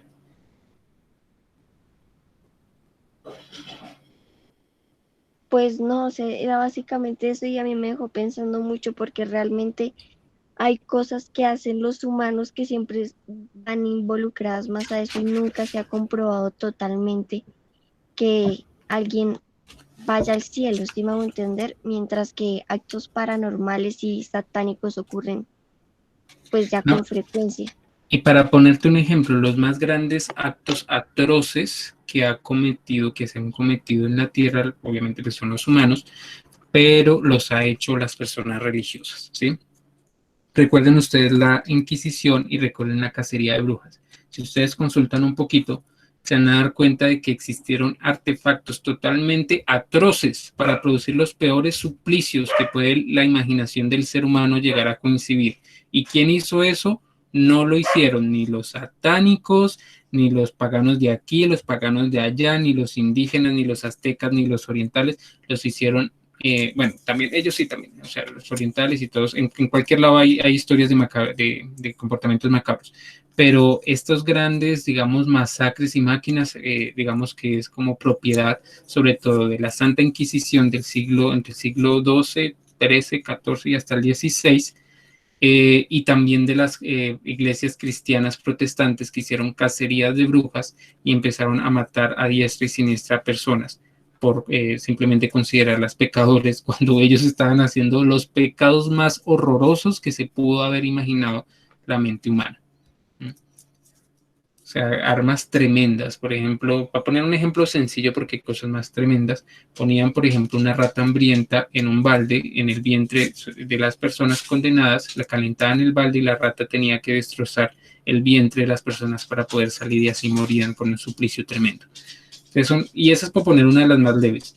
Cosas tan tremendas que uno podría decir, cómo lo más satánico, lo más demoníaco, lo llegaron a producir las personas en algún tiempo consideradas más santas. Tremendo, ¿no? Sí, por eso es que también en la historia afirman que la venida de Jesucristo y todo eso era para salvar a los demonios que había hecho el diablo. Entonces, para de pronto Quiero ver poder una película de eso. convencerlos de... Me dieron ganas de ver una película Señor, así con eso. Que me dieron ganas de ver una película así con esa trama. Claro, interesante, ¿no? Algo así como, sí, está chévere esa trama. profe, sí, no sé si usted se ha visto esta película que es donde una señora tiene dos hijos. No. Se te y corta. les Ah, no. dice, si ven algo, me lo dicen, si oyen algo, me lo dicen, no se pueden quitar las... ¿Cuál es? Es una película en Ah, Netflix, sí, ¿no sabe cuál es? Beatbox. ¿Sí? No. Ujú, Ujú. sí, señor. ¿Usted se ha visto la película completa? Sí. Pues no sé si usted me puede responder unas dudas a mí, pero yo siento que la película fue pésima, Sí. por el hecho de que nunca me dio un final concreto, nunca me explicó el qué fue lo que en realidad sucedió para que esas personas decidieran suicidarse, si Sí, alguien provocó este acto o si eh, daba por una pandemia, por una enfermedad. No me explicaron cómo llegó primero eso. Segundo, Sí, tampoco me dieron un quedó final incompleta. También la vi completo. y al final quedé como, ¿qué? ¿Por qué? Entonces, ¿qué pasó con lo que los hizo matarse? ¿Qué fue? ¿Qué Sí, vieron? Y el final no me gustó. Sí, digamos que la mayoría de las a mí películas tampoco, y tampoco le me dan a uno un explicaron. desenlace como para uno quedar satisfecho. Ah, pasó esto, ¿cierto? Y uno queda como, ah. Pero a algunas películas les gusta a uno dejarle un suspenso, Sí, ¿cierto? exactamente. Esa Porque es que película, justamente, ay, perdona, sigue, perdón. eso no me dejó suspenso ni nada.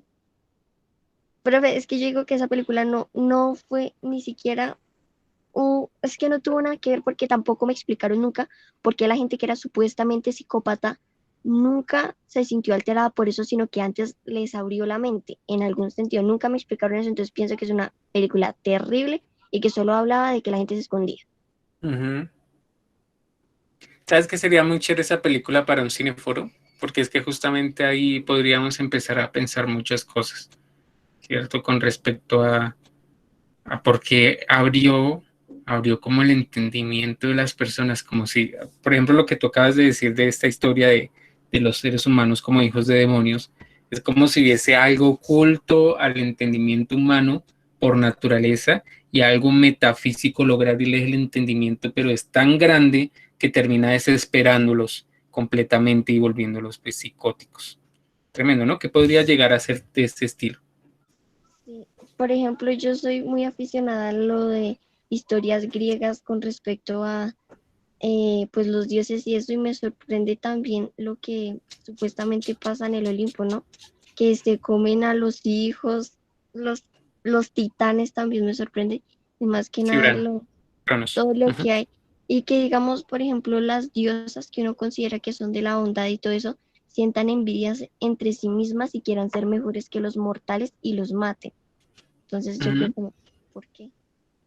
Claro, porque ahí rompes, digamos, los paradigmas morales con las que hemos sido educados. A pesar de que es posible que nuestras familias no sean tan devotas o tan cristianas, todos, por el hecho de haber nacido en Colombia, tenemos algunos paradigmas morales heredados de la cultura cristiana, es que son tantos años que efectivamente nosotros terminamos aprendiendo algunos valores que son de la cristiandad.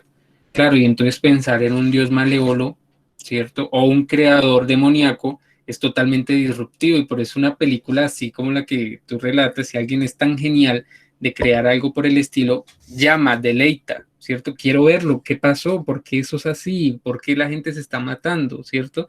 Y la clave del cineasta es no mostrarlo. Entonces, así en el momento, por ejemplo, en Beerbox, el cineasta llega y muestra el mostrico y lo revela todo, como que uno dice en la mitad de la película, como dice, ya se acabó la película. Sí, hay películas así de re malas, ¿sí? Porque muestran toda la trama. A veces es mejor no mostrar nunca el fantasma, ¿cierto? Mostrarle una partecita en oscuridad, porque es que es justamente todos esos juegos mentales son lo que hace que uno sienta horror, se paralice, como que uno no pueda entender, pero si uno le dan todo para que entienda, ah, sí, es que esta persona fue un fantasma que se murió, es una persona que se murió en tal día porque la mataron de esta forma y ahorita viene la venganza. Ya la película se acaba, todo lo que es el sentimiento de horror y todo ese sinsentido que uno va desarrollando a la medida que va progresando, pues es lo que hace efectivamente que uno pueda experimentar todo este tipo de cosas.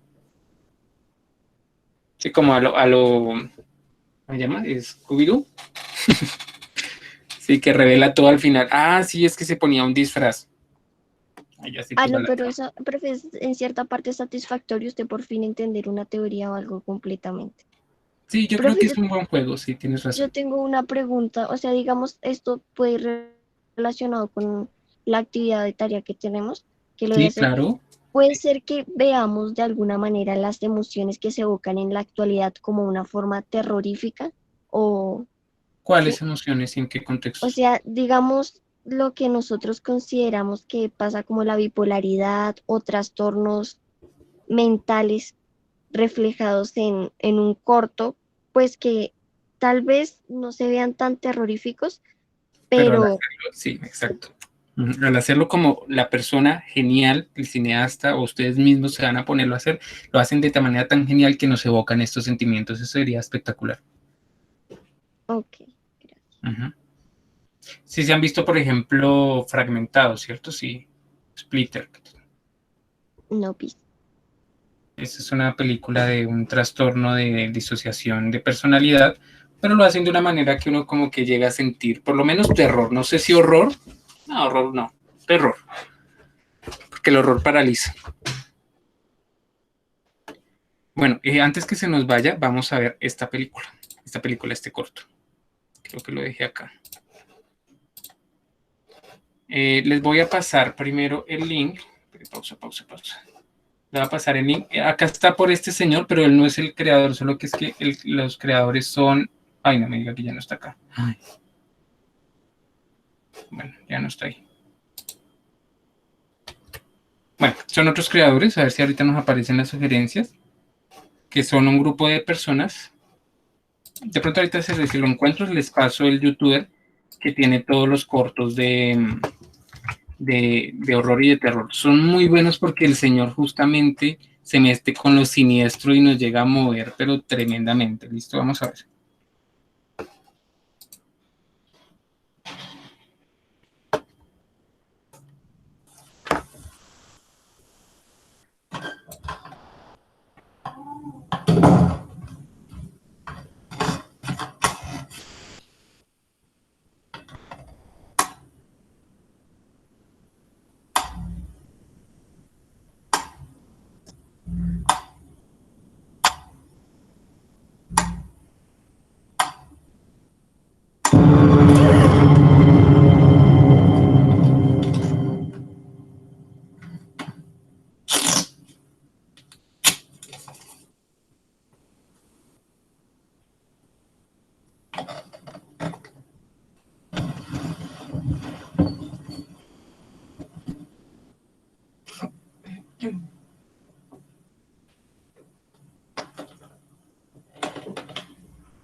Señor, creo que esta vez se lo podemos conseguir porque es que él tiene como una serie de Profe, yo no sé documentales. usted cómo pudo ver eso con los ojos abiertos todo el tiempo Que y yo no me estaba duerma, me está cerrando diciendo, los profe. ojos. Los voy a dejar, voy a buscarlo acá. Son muy buenos, sobre todo la primera vez que uno los ve. Ya después que esto lo he visto como 10 veces. La primera vez que uno lo ve, acá está, se llama Pony Masher. Es un Profesor, fue cineasta horrible. muy bueno. Ahí se los voy a dejar en acá para que los vaya viendo. Si alguien quiere asustar a alguien. Es un cineasta buenísimo de terror, que explora de hecho las cosas más terroríficas que nos mueve a nosotros. Y es que justamente pareciera que hubiesen algo, por ejemplo, en la oscuridad. No sé ustedes, pero a ver, me acuerdo que una vez estaba yo en una finca, algo así, o sea, con unos amigos. Y la vaina es que pues obviamente yo no creo en fantasmas ni nada de esas cosas, pero lo que me parecía más absurdo es que yo estaba pues en medio de la finca, estaba totalmente oscuro y sentía miedo, pero ¿por qué sentía miedo si no creían absolutamente nada? Es como si hubiese una contradicción entre la razón y el inconsciente, como si hubiese efectivamente algo interno en lo inconsciente que hiciese que uno siga teniéndole miedo a la oscuridad, aun cuando racionalmente no hay nada que temerle. Profe, Tremendo, pero ¿no? es que yo siento que el miedo no es a la oscuridad, sino el miedo es a no estar solo en la oscuridad. Exacto. Muy bien, excelente. Sí, sí. ¿Quieren ver otro? De los corticos. El profe quiere que no duerma esta noche. Estamos en Sí. Halloween, para eso es, ¿no? No, Es que esta señora. Profe, por lo menos, ¿sabe que yo no entiendo esa protesta que hacen los cristianos o católicos sobre que el día de Halloween es para alabar a los demonios y Dios se pone triste, yo no sé qué cosas? A ver, el Halloween, a ver si recuerdo bien. El Halloween es de origen celta y se creía que en determinado momento del calendario celta, el mundo entre los espíritus y los humanos, eh, ellos no creían en demonios directamente, sino espíritus, y los espíritus pues, pueden ser maldadosos. Pero bueno, el mundo entre los espíritus y los humanos como que se unía. Entonces, digamos, ahuyentarlo, hacían algunos rituales y pues se disfrazaban algunos también. Creo que es más o menos así, si la memoria no me falla.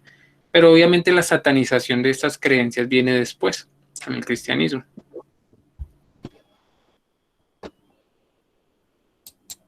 ¿Quieren ver esta o seguimos?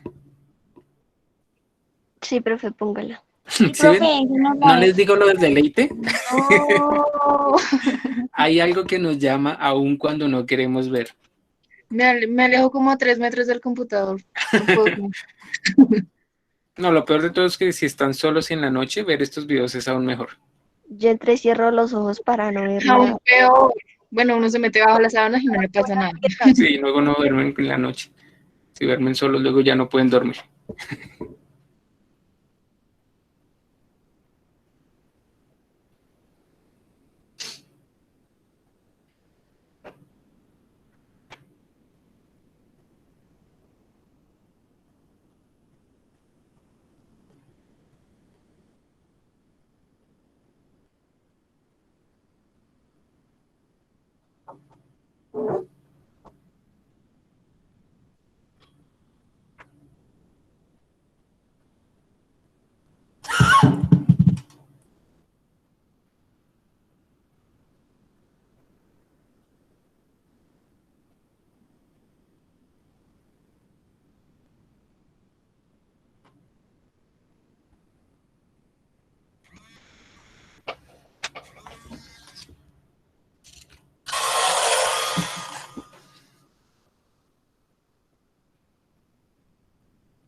Profe, grité.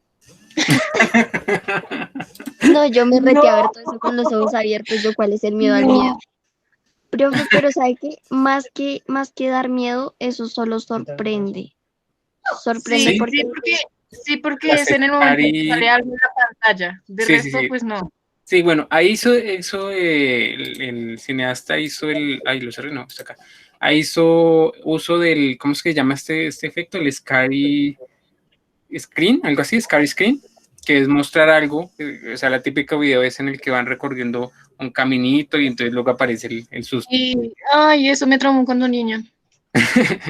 Pero Salió una en bruja. algunos videos hace uso de otras cosas, tremendas. Pero yo siento que la gente o sea, yo siento que si yo fuera la señora que tenía la cámara, si yo no miraba por eso, es que también Yo soy no una miraba nada. y se va antes para el cuarto a ver, no, uno busque fantasmas, mami, quédese tranquila, Sale no pasa corriendo, sí, al vecino, a ver qué. Sí, claro. uno mismo se busca sus propios males, ¿sí ven?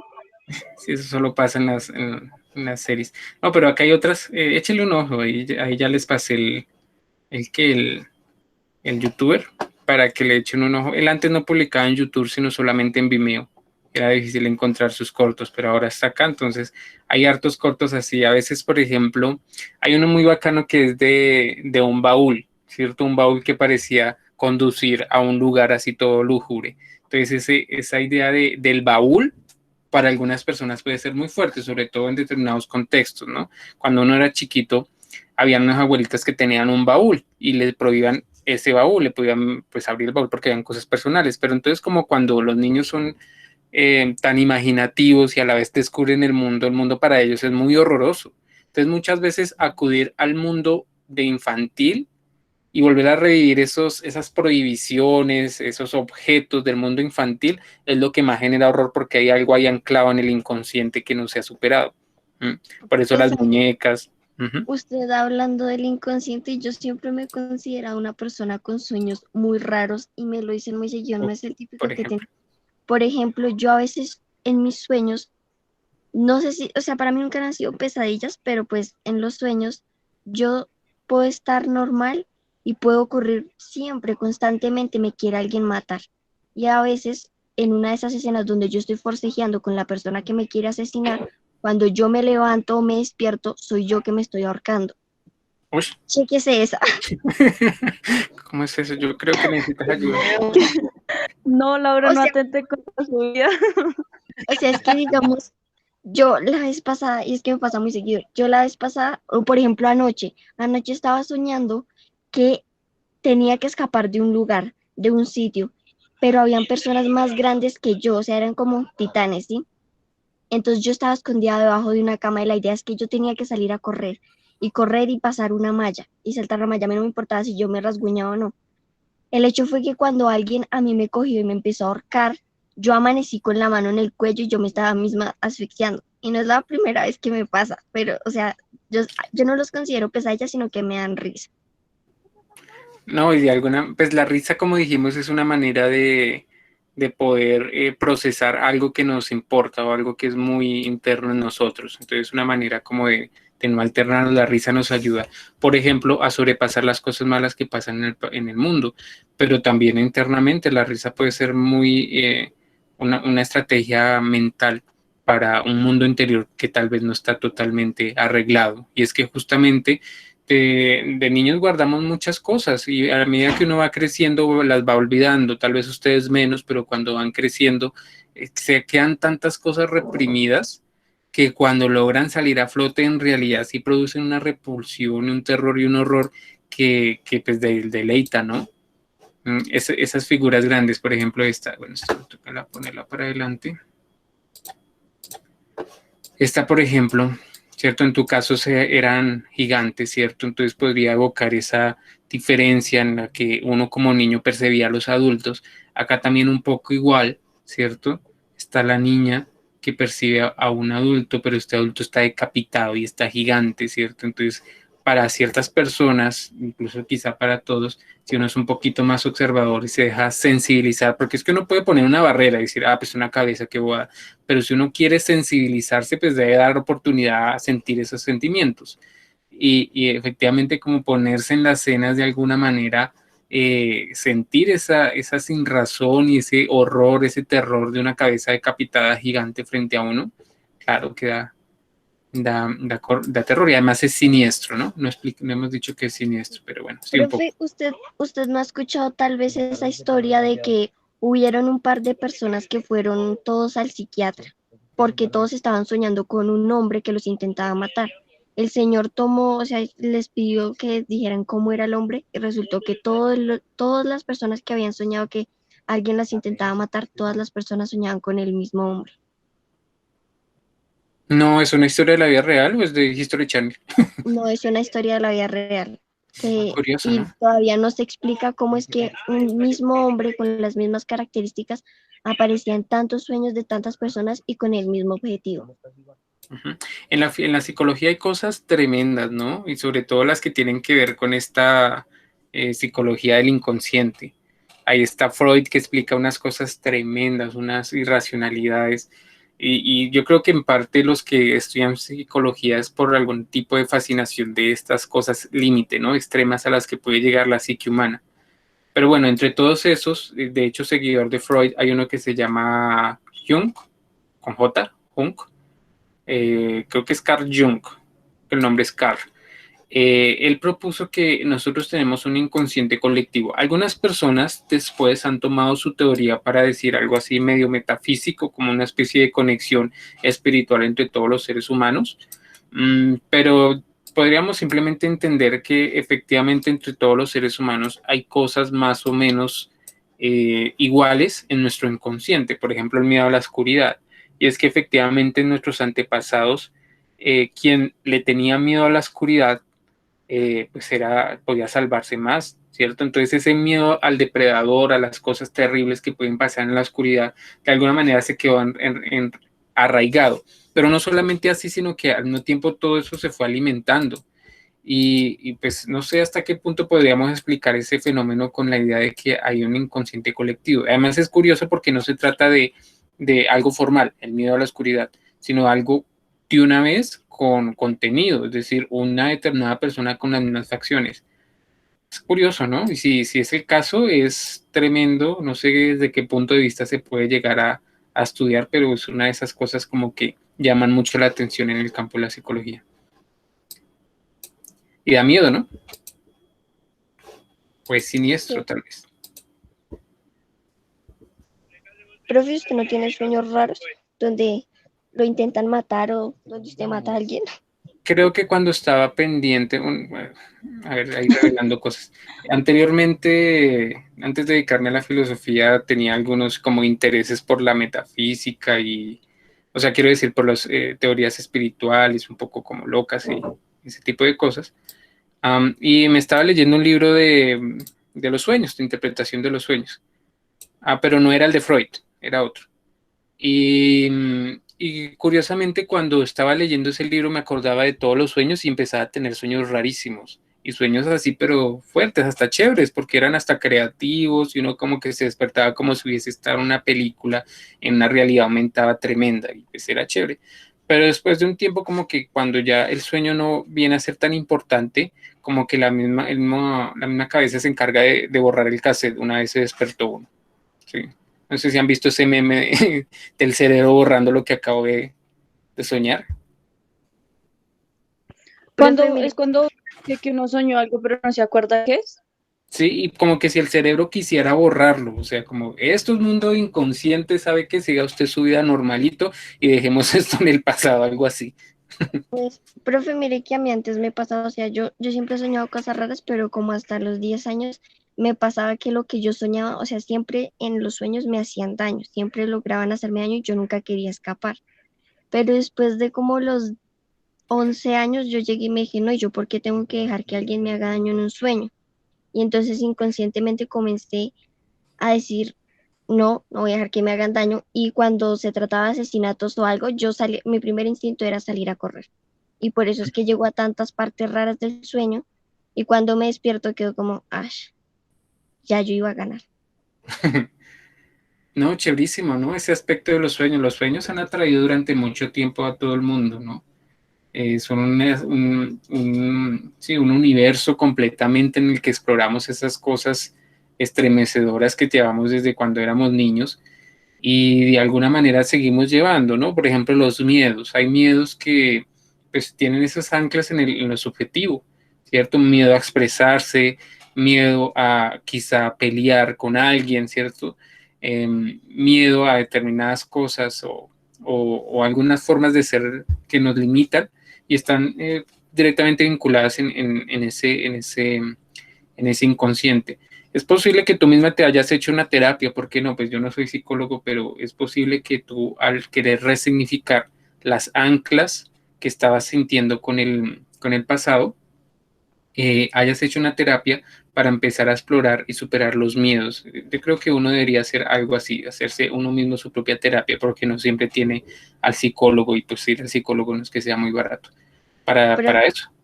Señora. sabe que ahora que usted acaba de decir eso, ¿usted no le ha pasado que usted se despierta de un sueño y si usted soñó con una persona que le hizo daño o algo, usted siente inmediatamente rencor por esa persona o rabia, algo así? O a veces cuando uno a esa persona le hace más daño, como que Sí, uno se da cuenta y entonces uno se sueña en su libertad onírica, se sueña haciéndole daño, inclusive matándolo, cosas así que no están permitidas pensar para el mundo normal de la realidad y pareciera que hubiese un tipo de satisfacción o de descanso.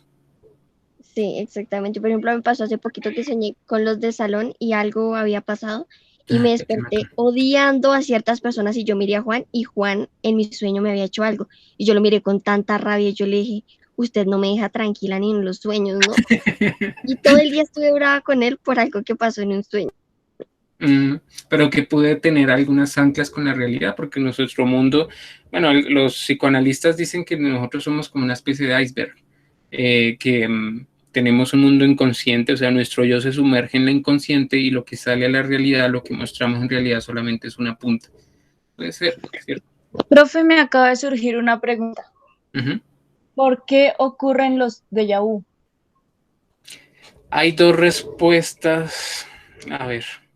Bueno, la respuesta psicológica que me sé, que creo que, les recomiendo si les gusta la psicología, esta youtuber, se llama Antroporama. Ella habla de cosas psicológicas, ella es psicóloga y es muy chévere y explica bien chévere, se llama Antroporama.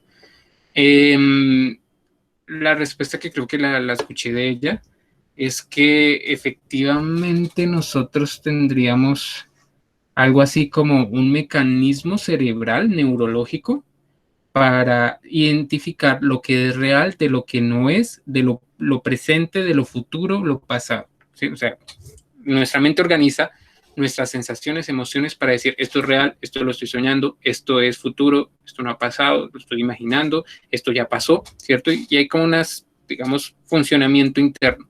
Entonces, cuando algo extraño pasa en nuestra cabeza, ¿cierto? Es como una explicación neurológica, no es la única explicación, seguramente hay una explicación freudiana más importante, que creo a ver si me acuerdo cuál es la freudiana.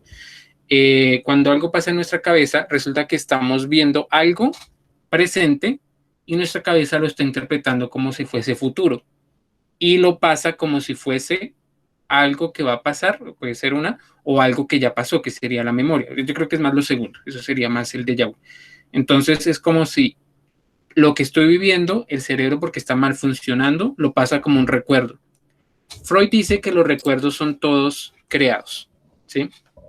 Todos los recuerdos en realidad no son una cámara como una cámara fotográfica que reproduce tal cual, sino que los recuerdos son algo creado, algo que creamos y no solamente en función de, porque no podemos, digamos, conservar todos los detalles, sino también en función de lo que deseamos, están atravesados por nuestros deseos. Y a veces recordamos, por ejemplo, cuando hay una pelea, yo creo que ustedes han vivido en algunas ocasiones, cuando hay una pelea, uno trata de recordar lo que pasó y motivó lo que hace que uno esté bravo con la otra persona y resulta que la versión de la persona es totalmente diferente a la que yo me acuerdo.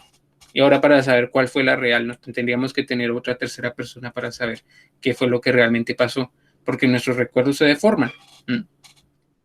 Entonces, pues bueno, pareciera que el cerebro pasara a algo real como recuerdo. Y Freud dice, así me acuerdo qué es lo que dice Freud. Para Freud hay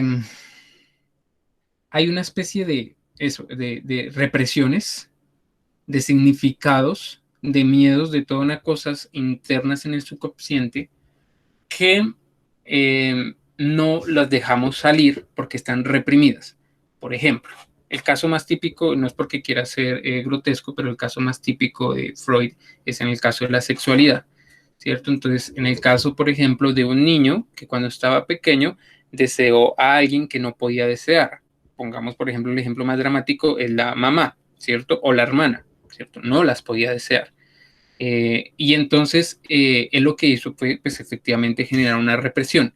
Al generar una represión que es como un cierre de llave, no es una reestructuración del significado, nada de eso, porque el niño está pequeño, sino simplemente lo que hizo fue cachar ahí y dejar, o sea, oprimirse a sí mismo para no sentir esos sentimientos. Entonces lo que hizo fue dejarlo ahí, como si lo dejara guardado, ¿cierto? Y entonces cuando algo pasa que me acuerda ese sentimiento reprimido, en realidad es como si quisiera salir del inconsciente, pero mi principio de realidad no lo deja salir.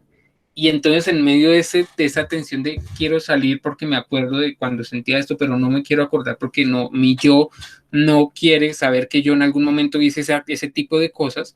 Entonces es como si lo presente, que se presenta ahora mismo simplemente como cualquier cosa, puede ser una llave abriéndose de determinada manera, una pelota corriendo, algo así, pero me acuerda de tal escena.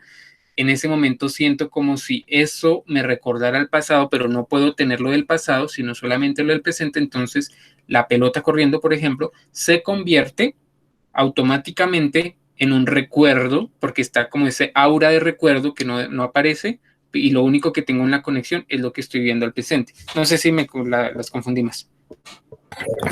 Profe, una pregunta. Los sueños muchas veces tienen que ver harto con la realidad, ¿no? ¿Qué es lo real? Sería la pregunta. Es que muchas veces, digamos, a mí me pasa algo, ¿sí? Entonces, como que yo sueño lo que pasó, pero como que lo sueño, pero en realidad, digamos, con cosas que yo no sabía. O bueno, muchas veces de lo que me acuerdo son sueños como importantes como tal, porque, digamos, cuando me sueño con películas de terror y todo eso, pues me acuerdo cierta parte y me levanto llorando, ¿sí? Pero cuando son cosas que me pasan a mí, pues, digamos, yo me levanto y yo me acuerdo de la mayoría del sueño, pero la mayoría del sueño tiene que ver con lo que hice la noche anterior. O sea, ¿sí me va a entender? Sí, ok, o sea, como, sí, claro. De hecho, algunos recomiendan, por ejemplo, si uno quiere aprender algo, estudiar eso antes de acostarse, porque el cerebro se encarga como de reprocesar las cosas y el sueño de alguna manera a veces lo manifiesta y eso puede ayudar al aprendizaje. Pero pensé que te referías, por ejemplo, no, y creo que también dijiste algo así, ¿cierto? Como Homero cuando se levanta y dice que odia, bueno, no sé si puedo ponerlo acá, bueno, que odia a Michael Jackson, algo así. Es como si uno en algún momento descubriera a través de los sueños algo que sí es de uno, que hace parte de la realidad subjetiva, pero no se había dado cuenta. Seguramente sí, ¿cierto? Si entendemos que nosotros como sujetos somos más mentalmente más profundos de lo que queremos admitir. Si nos negamos muchas cosas de lo que somos, justamente porque necesitamos vivir en el mundo real, ¿cierto? No podemos vivir en el mundo de los sueños.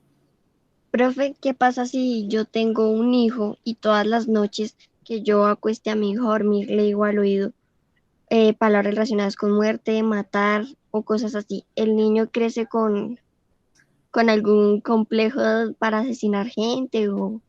No creo que sea tan fácil de deducirlo, pero de todas maneras lo que tendríamos que tener en cuenta es que para los niños las cosas más dramáticas, más difíciles de entender son la muerte y la sexualidad, según Freud. Entonces, si el niño, por ejemplo, es expuesto, el niño va a estar expuesto a la muerte y a la sexualidad siempre, pero si es expuesto de manera irresponsable, inclusive de esa manera como tan tremenda, ¿cierto? Como tan sádica y siniestra de la mujer diciéndole, de la mamá diciéndole al oído y él escuchando, o él haciéndose el dormido para al mismo tiempo reprimir lo que la mamá estaba haciendo, pues claro que pueden haber traumas. Bueno, depende, como cada sujeto es un mundo aparte, pero pues, o sea, la película completa puede ser la mamá diciéndole los niños mueren y se sangran o cosas así tremendas, o una historias de terror, y el niño por no querer procesar eso se hace el dormido, genera una especie de traumas y luego más adelante eso se manifiesta, pues, no sé, de diferentes maneras. Sería tremendo, ¿no? ¿Por qué? ¿Por qué preguntas eso? No, por nada. Simplemente me llegó la duda de Mm, eso. Por favor, no vayas a hacer eso con tus hijos, te lo suplico. sí, sería tremendo. Ujú.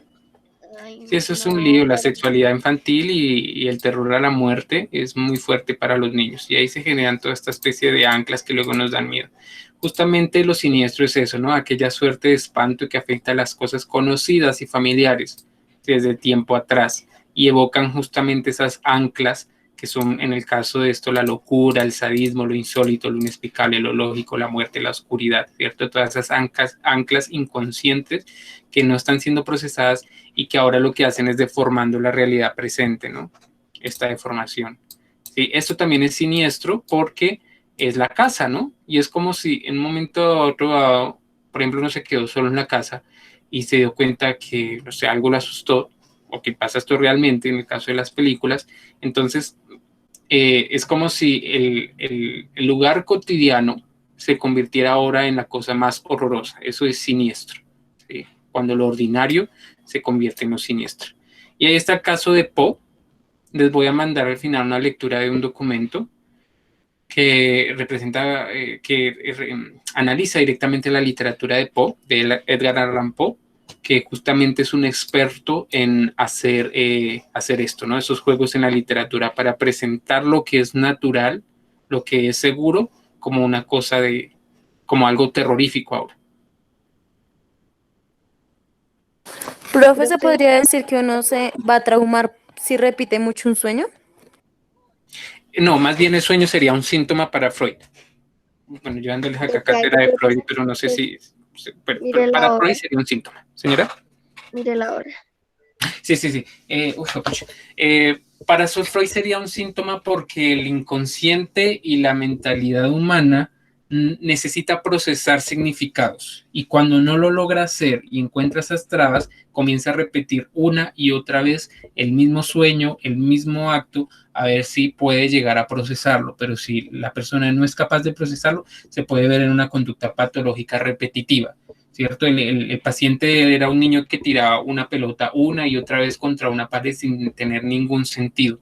Y él ahí explica por qué lo tiraba a la pared. Listo. La actividad de hoy. Ya la dejo acá. La actividad es esta, ¿cierto? La pueden entregar en una semana. Y les había puesto acá un ejemplo. Ay, que no, profe, porque dicen que cuando es Halloween son los cumpleaños del diablo. No, pues son tantas interpretaciones que no creo que esa se asemeja, ¿no? Halloween es una fiesta celta que luego primero se satanizó, pero lo curioso es que no lograron quitarla, ¿cierto? Porque la iglesia se opuso, la satanizó para quitarla y aún así se sigue celebrando. Justamente algo de esto de ley te hace que la fiesta se siga celebrando. Profe, es que lo único chévere del Halloween es salir a pedir dulces y quizás Sí, también. disfrazarse de lo que usted quiera. Ser libre Pero hay por un día. personas, sí, bueno, y esa libertad puede evocar algunas cosas diferentes, pero bueno, hay personas que también les gusta mucho ver películas de terror, ¿cierto? Y no solamente en Halloween, pero es como la idea de la desinhibición, la idea de darle rienda suelta al inconsciente, algo así, toda esa parte imaginaria. Profe, yo no sé si a alguien más le pasa de que, digamos, si yo veo una película de terror en la noche, bueno, me sueño con esa película, sí.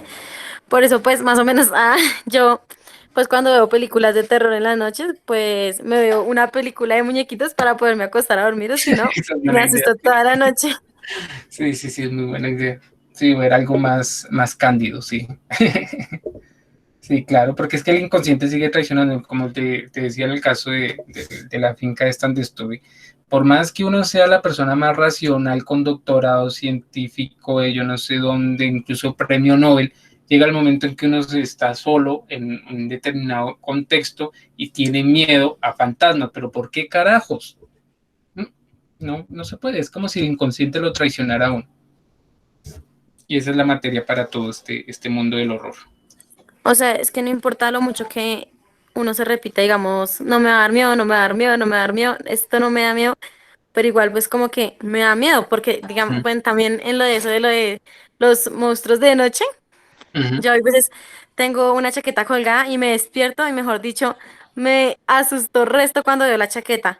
O digamos, estoy acostada y de repente, digamos, hay veces me quedo despierta y son las 3 de la mañana y ya, mejor dicho, ya a las 3 de la mañana ya me da mucho miedo, entonces yo comienzo, no, me tengo que dormir, no, no puedo estar despierta hasta ahora, porque Claro. después de las 3 de la mañana, o sea, ya me da miedo, de 3 a Ujú. 4 de la mañana, esa es mi hora como que, pucha, el pánico.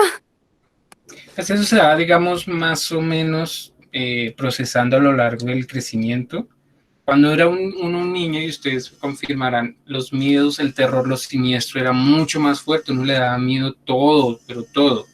Y a medida que uno va creciendo en la adolescencia también hay muchos miedos, pero a medida que uno va creciendo como que trata de conocer más la realidad. Pero aún así muchas de estas anclas del pasado siguen estando ahí presentes y se reavivan cuando hay determinados contextos o cuando uno ve estas obras. Bueno, entonces quedamos así, ¿no? Se puede hacer una composición, en este caso acá tenía, no se las voy a leer porque de pronto queda mucho tiempo, les voy a mandar el video por si quieren acá ver la lectura. Es un ejemplo de lo que podría ser una presentación escrita de una actividad relacionada con el horror.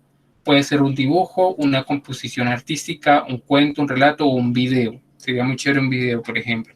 Y eso lo vamos a enviar para puntos positivos, dependiendo. Yo creo que si se hace un súper cortometraje tremendo y por ejemplo hay varias personas, algo así, podríamos asignar entre 40 y 50 positivos, porque sería una buena participación. Y de pronto si hay algo así espectacular, lo presentamos la otra clase. Y si no, vamos enviando también pues algunas composiciones o algún dibujo, eso también es válido para positivos. Y con esto pues terminaríamos el año en la parte académica, ya la próxima clase será de cierre. ¿Listo?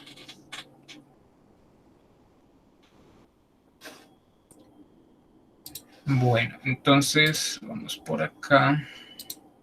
No, es que estoy yo. Acá. Dejamos de compartir, pero quiero ir a la transmisión acá. Listo, muchachos, nos quedamos con 11, entonces pues quedamos así pendientes y nos vemos dentro de 8 días a mirar cómo les fue con el trabajo de Halloween, ¿listo? Vale, profe, chao. Que tengo Listo. buena tarde. Bueno, cuídense todos, hasta luego, Chao, Chao, profe, profe. gracias. que estén muy bien, Chao, profe, gracias. chao.